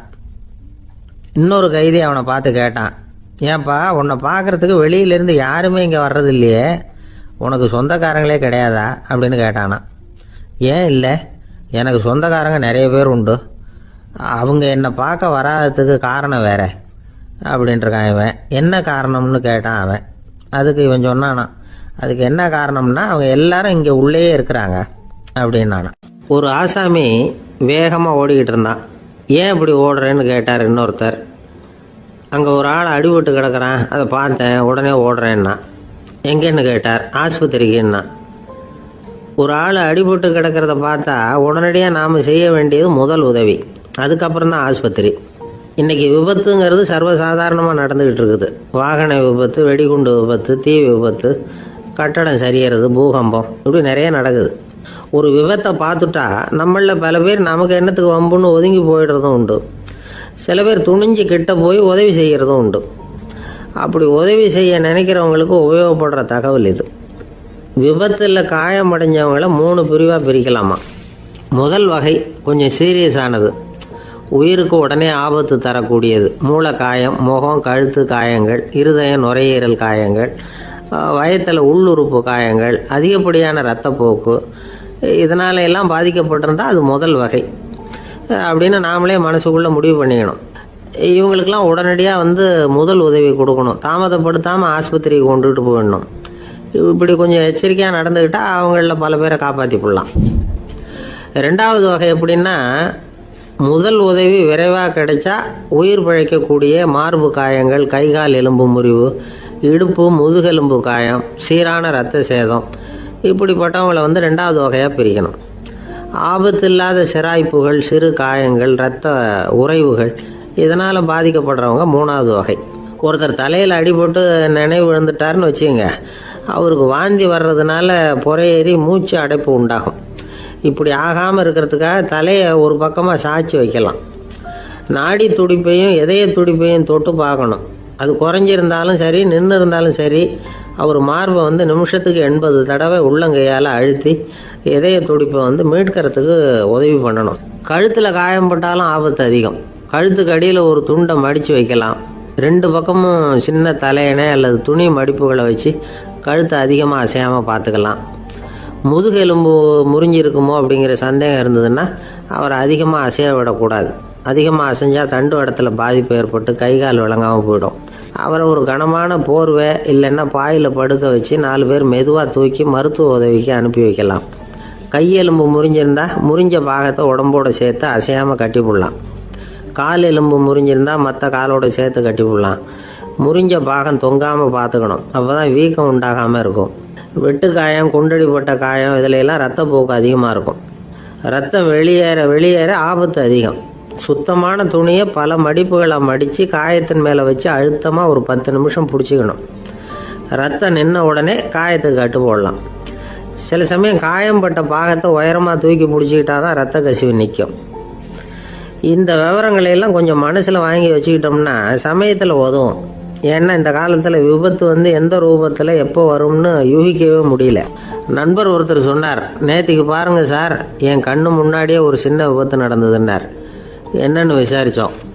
ஒரு பஸ்ஸில் வந்துக்கிட்டு இருந்தேன். அந்த பஸ்ஸில் பின்பக்கம் படி ஓரமாக நின்றுக்கிட்டு இருந்த ஒருத்தர் ரோட்டில் விழுந்துட்டார். டிரைவர் அதை கவனிக்கலை, நிறுத்தாமல் அவர் பாட்டுக்கு போகிறாருனார். கண்டக்டர் உடனே விசில் கொடுத்து பஸ்ஸை நிறுத்த வேண்டியது தானே அப்படின்னோம். அதுதான் சார் முடியாமல் போச்சுன்னார் அவர். ஏன்னு கேட்டாங்க. தவறி கீழே விழுந்ததே அந்த கண்டக்டர் தான் சார் அப்படிங்கிறார். ஒரு நாள் ராமர் அரசவையில் உட்காந்துருக்கிறார். ராமராஜ்யம் நடந்துக்கிட்டு இருந்த நேரம். அந்த சமயத்தில் ஒரு நாய் அரச சபைக்கு வந்துதான். அது தலையில் அடிபட்டு ரத்தம். அந்த கோலத்தில் அது அங்கே வந்தது. எல்லாரும் ஆச்சரியமாக அதை பார்த்தாங்க. ராமரும் அந்த நாயை பார்த்தார். நீங்கள் வந்த காரியம் என்ன நடந்தது, எதுவாக இருந்தாலும் பயப்படாமல் சொல்லு அப்படின்னார். உடனே அந்த நாய் மெதுவாக சொல்ல ஆரம்பிச்சுதான். ஐயா, நான் தெருவில் போய்கிட்டு இருந்தேன். வழியில் ஒருத்தர் வந்தார். அவர் வேத சாஸ்திரம்லாம் படித்த பெரியவர். அவர் எந்த காரணமும் இல்லாமல் அவர் கையில் வச்சிருந்த குச்சியால் என் தலையில் அடிச்சுட்டார். அதுதான் தலையில் ரத்தம். இதை நீங்கள் விசாரித்து தகுந்த தீர்ப்பு வழங்கணும் அப்படின்னு தான் அந்த நாய். ராமர் பார்த்தார். உடனே தன்னுடைய காவலர்களை அனுப்புனார். அந்த ஆளை எங்கே இருந்தாலும் போய் கொண்டுகிட்டு வாங்க அப்படின்னு விட்டார். காவலர்கள் போனாங்க. அந்த ஆளை பிடிச்சி கொண்டு வந்துட்டாங்க. அரண்மனைக்கு வா அப்படின்னு சொல்லி கூப்பிட்டுட்டு வந்துட்டாங்க. என்ன நடந்ததுன்னு விசாரித்தார் ராமர். அதுக்கு அந்த ஆள் சொன்னார், நான் வீதி வழியாக வந்துக்கிட்டு இருந்தேன். குறுக்க இந்த நாய் வந்தது. நான் அவசரமாக போய்கிட்டு இருந்தேன். இது எனக்கு வழி விடாமல் குறுக்க பூந்து இடைஞ்சல் பண்ணிச்சு. எனக்கு கோபம் வந்துட்டுது. அதனால் அடிச்சுட்டேன். வேத சாஸ்திரம் படித்த நான் என் வசம் இழந்து கோபப்பட்டது பெரிய தப்பு தான். அதை நான் ஒத்துக்கிறேன். குற்றத்தை ஒப்புக்கொள்கிறேன். எனக்கு என்ன தண்டனை கொடுக்கணுமோ அதை கொடுங்க, ஏற்றுக்கிறேன் அப்படின்னு விட்டார். சரி, இப்போ அந்த ஆளுக்கு தண்டனை கொடுக்கணும். என்ன தண்டனை கொடுக்கறது யோசனை பண்ணார் ராமர். அதையும் அந்த நாய்கிட்டயே கேட்டார். நீயே சொல்லு, என்ன தண்டனை கொடுக்கலாம் இவருக்கு அப்படின்னார். இதுக்கு அந்த நாய் என்ன சொல்லிச்சு தெரியுமா? இவரை ஏதாவது ஒரு கோயிலுக்கு தர்மகர்த்தாவா நியமனம் பண்ணி விடுங்க, அதுதான் இவருக்கு சரியான தண்டனை அப்படின்னுது. இதை கேட்டதும் ராமர் முகத்தில் புன்னகை. ஆனால் அங்கே இருந்த மற்றவங்களுக்கெல்லாம் ஆச்சரியம். அது எப்படி, தப்பு செஞ்சவங்களுக்கு தண்டனை கொடுக்கறது தானே நியாயம், அதை விட்டுவிட்டு தர்மகர்த்தா பதவியை கொடுக்க சொல்லுது இந்த நாய் அப்படிங்கிற ஆச்சரியம். இந்த சந்தேகத்தை அந்த நாய்கிட்டயே கேட்டாங்க அங்கே இருந்தவங்க. இதுக்கு அந்த நாய் பதில் சொல்லிச்சான். நான் போன பிறவியில் ஒரு கோயிலுக்கு தர்மகர்த்தாவாக இருந்தேன். எவ்வளவோ கவனமாக எச்சரிக்கையாக தான் என்னுடைய கடமைகளை எல்லாம் செஞ்சுக்கிட்டு வந்தேன். அப்படி இருந்தாலும் சில சமயங்களில் என்னையும் மீறி கோயில் செல்வத்தை நான் அனுபவிக்கிறதுக்கு காரணமாயிட்டேன். ஒரு கோவிலுக்கு தர்மகர்த்தாவாக இருக்கிறவங்க எப்படியும் இந்த பாவத்திலேருந்து தப்பிக்கிறது கஷ்டம். அதனால தான் நான் இந்த பிறவியில் நாயாக பிறந்து இப்படி கஷ்டப்படுறேன். இதே நிலைமை இந்த ஆளுக்கும் ஏற்படணும் அப்படிங்கிறதுக்காக தான் அவரையும் ஒரு கோயிலுக்கு தர்மகர்த்தாவை நியமிக்கும்படி கேட்டுக்கிட்டேன் அப்படின்னு தான் இந்த நாய். இதிலேருந்து என்ன தெரியுது? எந்த பதவியில் நாம் இருந்தாலும் நமக்கு தெரியாமல் கூட அதை தவறாக உபயோகப்படுத்தக்கூடாதுங்கிறத இதிலேருந்து புரிஞ்சுக்கணும். இல்லைன்னா அடுத்த பிறவியில் நாயாக பிறந்து எங்கேயாவது போய் வாழாடிட்டு நிற்க வேண்டியது தான். கோவில் வாசலில் 2 நாய் பேசிக்கிட்டு இருந்துதான். போன ஜென்மத்தில் நான் மனுஷனாக தான் இருந்தேன். ஒரு கோவில் பூசாரி பேச்சை கேட்டுவிட்டு அவரோட கூட்டு சேர்ந்துக்கிட்டு ஆண்டவன் போட்டிருந்த நகையெல்லாம் அபகரித்து என்கிட்ட கொடுத்தாரு அவர். நான் எடுத்துகிட்டு வந்துட்டேன். திருடினது அந்த ஆள் தான், எடுத்துக்கிட்டு வந்தது தான் நான். இருந்தாலும் நான் மட்டும் நாயாக பிறந்துட்டேன். இப்போ மட்டும் அந்த பூசாரி என்கிட்ட மாட்டினா கடித்து குதறி விடுவேன் அப்படின்னு தான். அவசரப்பட்டு அப்படி செஞ்சுடாதே. பதிலுக்கு அவரும் உன்னை திருப்பி கடித்தாலும் கடிச்சிருவார். ஏன்னா அவரும் இப்போ ஒரு நாயாக தான் பிறந்திருக்கிறார் அப்படின்னு தான். இன்னொன்று, அது எப்படி உனக்கு தெரியும்னு தான். இது நான் தானே அது அப்படின்னு தான் அந்த நாய். இந்த காலத்துக்குள்ள ஒருத்தன் தன்னோட அப்பாவை பார்த்து சொன்னான், அப்பா, நான் உனக்கு உதவி செய்யலாம்னு நினைக்கிறேன், என்ன உதவி செய்யணும்னு சொல்லு அப்படின்னா. நீ சும்மா இருந்தால் அதுவே எனக்கு செய்கிற பெரிய உதவிடா அப்படின்னார் அப்பா. சும்மா இருக்கிறதும் ஒரு உதவி தான், அது மாதிரி மௌனமும் ஒரு சமூக சேவை தான் அப்படிங்கிறார் காஞ்சி பெரியவர். நமக்கு 5 புலன்கள் இருக்குது: மெய், வாய், கண், மூக்கு, செவி. இந்த 5லேயும் அதிகப்படியான வேலை எதுக்குன்னு நினைக்கிறீங்க? வாய்க்கு தான். ஏன்னா அதுக்கு 2 வேலை. இப்போ கண்ணுக்கு பார்க்குறது மட்டும்தான் வேலை, காதுக்கு கேட்குறது மட்டும்தான் வேலை, மூக்குக்கு வாசனை அறியறது தான் வேலை, உடம்புக்கு உணர்றது மட்டும்தான் வேலை. ஆனால் வாய் அப்படி இல்லை, அதுக்கு 2 வேலை. சாப்பிட்றதும் அதுதான், பேசுகிறதும் அதுதான்.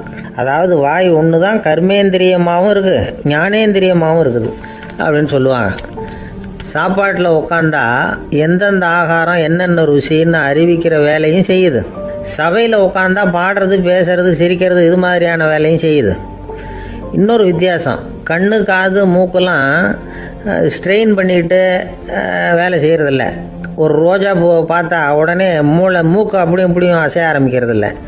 ஒரு சங்கீதத்தை கேட்ட உடனே காது ஆட ஆரம்பிக்காது.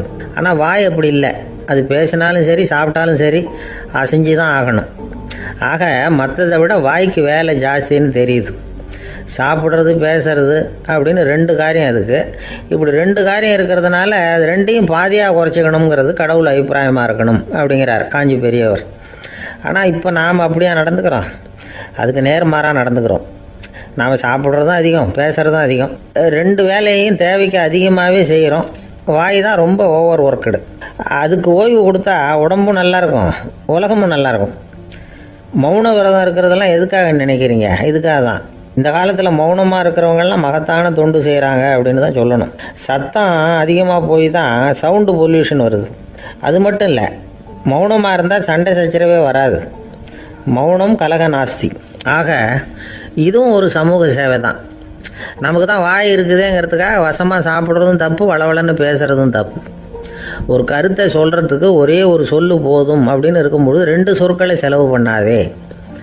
எவ்வளவு சொன்னாலும் அதனால் ஒரு பயனும் விளையாது அப்படின்னு தெரிய வருமேயானால் அந்த ஒரு சொல்லையும் விரயம் பண்ணாதே அப்படிங்கிறார் ஒரு அறிஞர். எல்லா குணங்கள்லேயும் மௌனம்தான் சிறந்தது அப்படிங்கிறார் ஒருத்தர். மௌனமாக இருக்கிறது மூலமாக மற்றவர்கள் குறைகளை நம்மளால் தெரிஞ்சிக்க முடியும். அதே சமயத்தில் நம்மகிட்ட இருக்கிற குறைகளை மற்றவங்களுக்கு தெரியாமல் மறைச்சிக்கவும் முடியுங்கிறார் அவர். உண்மைதானே? ஒரு பெரிய மேடை பேச்சாளர், பொது வாழ்க்கையில் 25 வருஷ காலமாக ஈடுபட்டிருக்கிறவர். அவர் மனைவி ஒரு நாள் சொன்னாங்க, எங்கள் வீட்டுக்காரர் 25 வருஷ காலமாக பொது வாழ்வில் ஈடுபட்டிருந்தா கூட இந்த மாதம் 10ஆம் தேதியிலிருந்து தான் மக்களுக்கு சேவை செய்ய ஆரம்பிச்சிருக்கார் அப்படின்னாங்க ரொம்ப பெருமையாக. 10ஆம் தேதிக்கு அப்படி என்ன விசேஷம் அப்படின்னு கேட்டோம். அன்னையிலேருந்து தான் அவர் மேடையில் பேசுகிறத நிறுத்தினார் அப்படின்னாங்க அந்த அம்மா. நம்மக்கிட்ட ஒருத்தன் தப்பாக நடந்துக்கிட்டானா உடனே நாம் என்ன செய்வோம்? கையை ஓங்கிட்டு அவனை அடிக்க போவோம். நாம் அவங்ககிட்ட அவனை விட ஒருபடி மேலாக தப்பாக நடந்துக்குவோம். ஆனால் பெரியவங்கள்லாம் அப்படி நடந்துக்கிறது இல்லை. இன்னா செய்தாரை ஒருத்தல் அவர் நாண நன்னயம் செய்து விடல் அப்படின்னு வள்ளுவர் சொல்லியிருக்கார் இல்லையா? அதுக்கு தகுந்த மாதிரி நடந்துக்குவாங்க. பாயசித் விஸ்தாமிங்கிறவர் ஒரு பெரிய ஞானி. அவர் ஒரு நாள் ராத்திரி ரொம்ப நேரம் மசூதியில் இருந்துட்டு வீட்டுக்கு திரும்பி வந்துகிட்டு இருக்கிறார். வழியில் ஒரு குடிகாரன், அவன் கையில் ஒரு இசைக்கருவி, அதை கண்ணா பின்னான்னு மீட்டிக்கிட்டு வாய்க்கு வந்தபடி என்னத்தையோ பாட்டுன்னு நினச்சிக்கிட்டு பாடிக்கிட்டு அவன் பாட்டுக்கு கிடக்கிறான் வழியில். அதோடு இருந்தாலும் பரவாயில்ல, அந்த பக்கமாக வழியில் போகிறவங்க வர்றவங்களையெல்லாம் பார்த்து கண்ணா பின்னான்னு திட்டிக்கிட்டு இருக்கிறான், ரொம்ப வளர்க்குறான். பாயசித் பிஸ்தாமிங்கிற அந்த பெரியவர் அந்த வழியாக போகிறார். அவனை பார்க்குறார். அவனுடைய நிலைமையை பார்த்துட்டு பரிதாபப்படுறார். ஏன்பா இது மாதிரியெல்லாம் நடந்துக்கிற, இப்படி நடக்கலாமா அப்படின்னு ஏதோ கொஞ்சம் புத்திமதி சொல்கிறதுக்கு ஆரம்பித்தார்.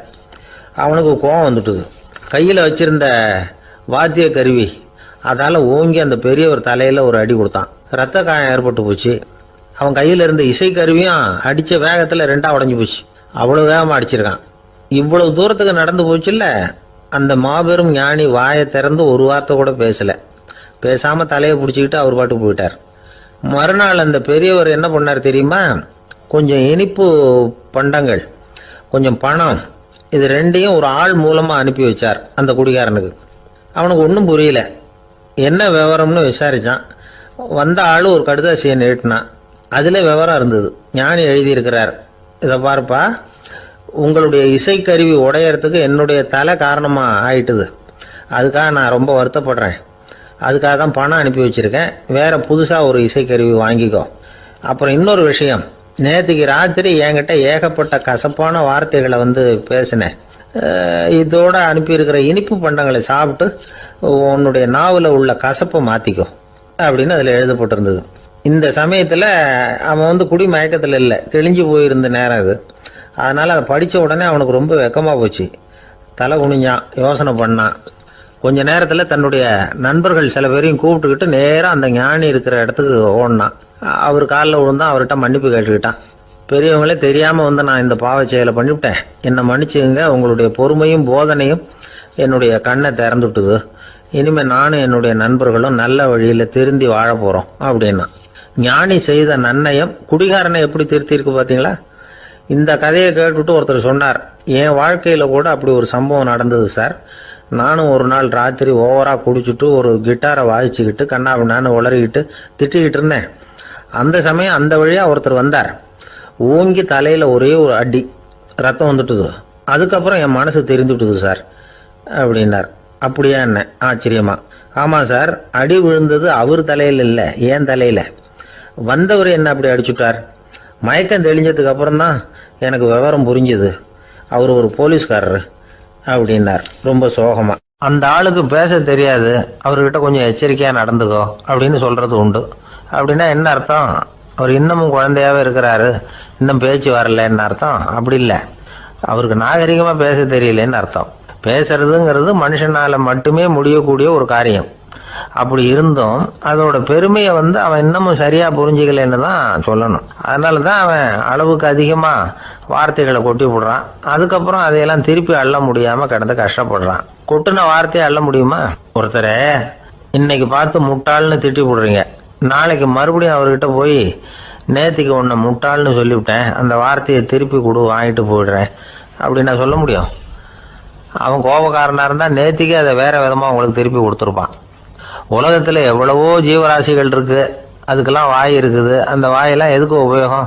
சாப்பிட்றதுக்காக. ஆனால் நமக்கு இருக்கிற வாய் சாப்பிட்றதுக்காக மட்டும் இல்லை, பேசுறதுக்காகவும் தான். பேச முடியலன்னா வாய் இருந்தால் கூட அது வாயில்லா ஜீவன் தான். ஒரு பையனை பார்த்து அது வாய் உள்ள புள்ள பொழைச்சிக்கும் அப்படின்னா மற்ற பையன்களுக்கெல்லாம் முகத்தில் வாயே இல்லைன்னு அர்த்தம்? அப்படி இல்லை, அந்த பையன் கொஞ்சம் கெட்டிக்காரத்தனமாக பேசுவான்னு அர்த்தம். அதனால் எப்படி பேசணும் அப்படிங்கிறத நாம முக்கியமா தெரிஞ்சுக்கணும். இதுக்கு 8 விதமான குறிப்புகளை நம்ம பெரியவங்க சொல்லியிருக்கிறாங்க. பேச்சுக்கு 8 அங்கங்கள் உண்டு அப்படின்னு அவங்க சொல்றாங்க. அதெல்லாம் என்னென்ன அப்படின்னா, உண்மை, நன்மை, அன்பு, நிதானம், இனிமை, ஆழம், சமயமறிதல், சபையறிதல். இந்த 8 தன்மையும் பேச்சில் இருக்கணுமா. இதையே கொஞ்சம் விவரமா சில பேர் போர்டில் எழுதி வச்சிருப்பாங்க. அதாவது எழுத்துலையாவது அதெல்லாம் இருக்கட்டுமே அப்படின்னு நினைச்சு நீங்க கூட சில இடங்கள்ல இதை பார்த்துருக்கலாம். அதாவது உண்மையே பேசுக, நன்மையே பேசுக, அன்பாக பேசுக, நிதானமாக பேசுக, இனிமையாக பேசுக, ஆழமுடையதாக பேசுக, சமயமறிந்து பேசுக, சபையறிந்து பேசுக, இப்படி எழுதி வச்சிருப்பாங்க. இந்த 8 அம்சமும் சரியா பொருந்தி இருந்தாதான் அது பேச்சு. மற்றதெல்லாம் பேச்சாயிடாது. பேச்சு ஒரு சிறந்த கலை. எல்லாத்தையும் விட பேசாம இருந்தும் பழகணும், அது ரொம்ப முக்கியம். உண்மையே பேசணும். சத்தியத்துக்கு மதிப்பு கொடுக்கறவங்கள தான் சரித்திரம் மதிக்கும். உண்மை பேசினா மட்டும் போதாது, அந்த உண்மையில நன்மை கலந்துருக்கணும். கொலைகாரனுக்கு பயந்துக்கிட்டு ஒருத்தன் உங்க வீட்டுக்குள்ள ஒளிஞ்சிருக்கிறான். அந்த முரட்டு ஆசாமி கையில அரிவாளோட வந்து அவங்க வந்தானான்னு உங்ககிட்ட கேட்கறான்னு வச்சுங்க. உண்மைதான் உயர்வு தரும் அப்படின்னு நினைச்சுக்கிட்டு, ஆமா உள்ளதான் இருக்கிறான், அடுப்பங்கரையில குதிருக்கு பின்னாடி உட்காந்துருக்கிறான், போய் பிடிச்சிட்டு போங்க அப்படின்னு சொல்லுவீங்க. அது நன்மை இல்லாத உண்மை.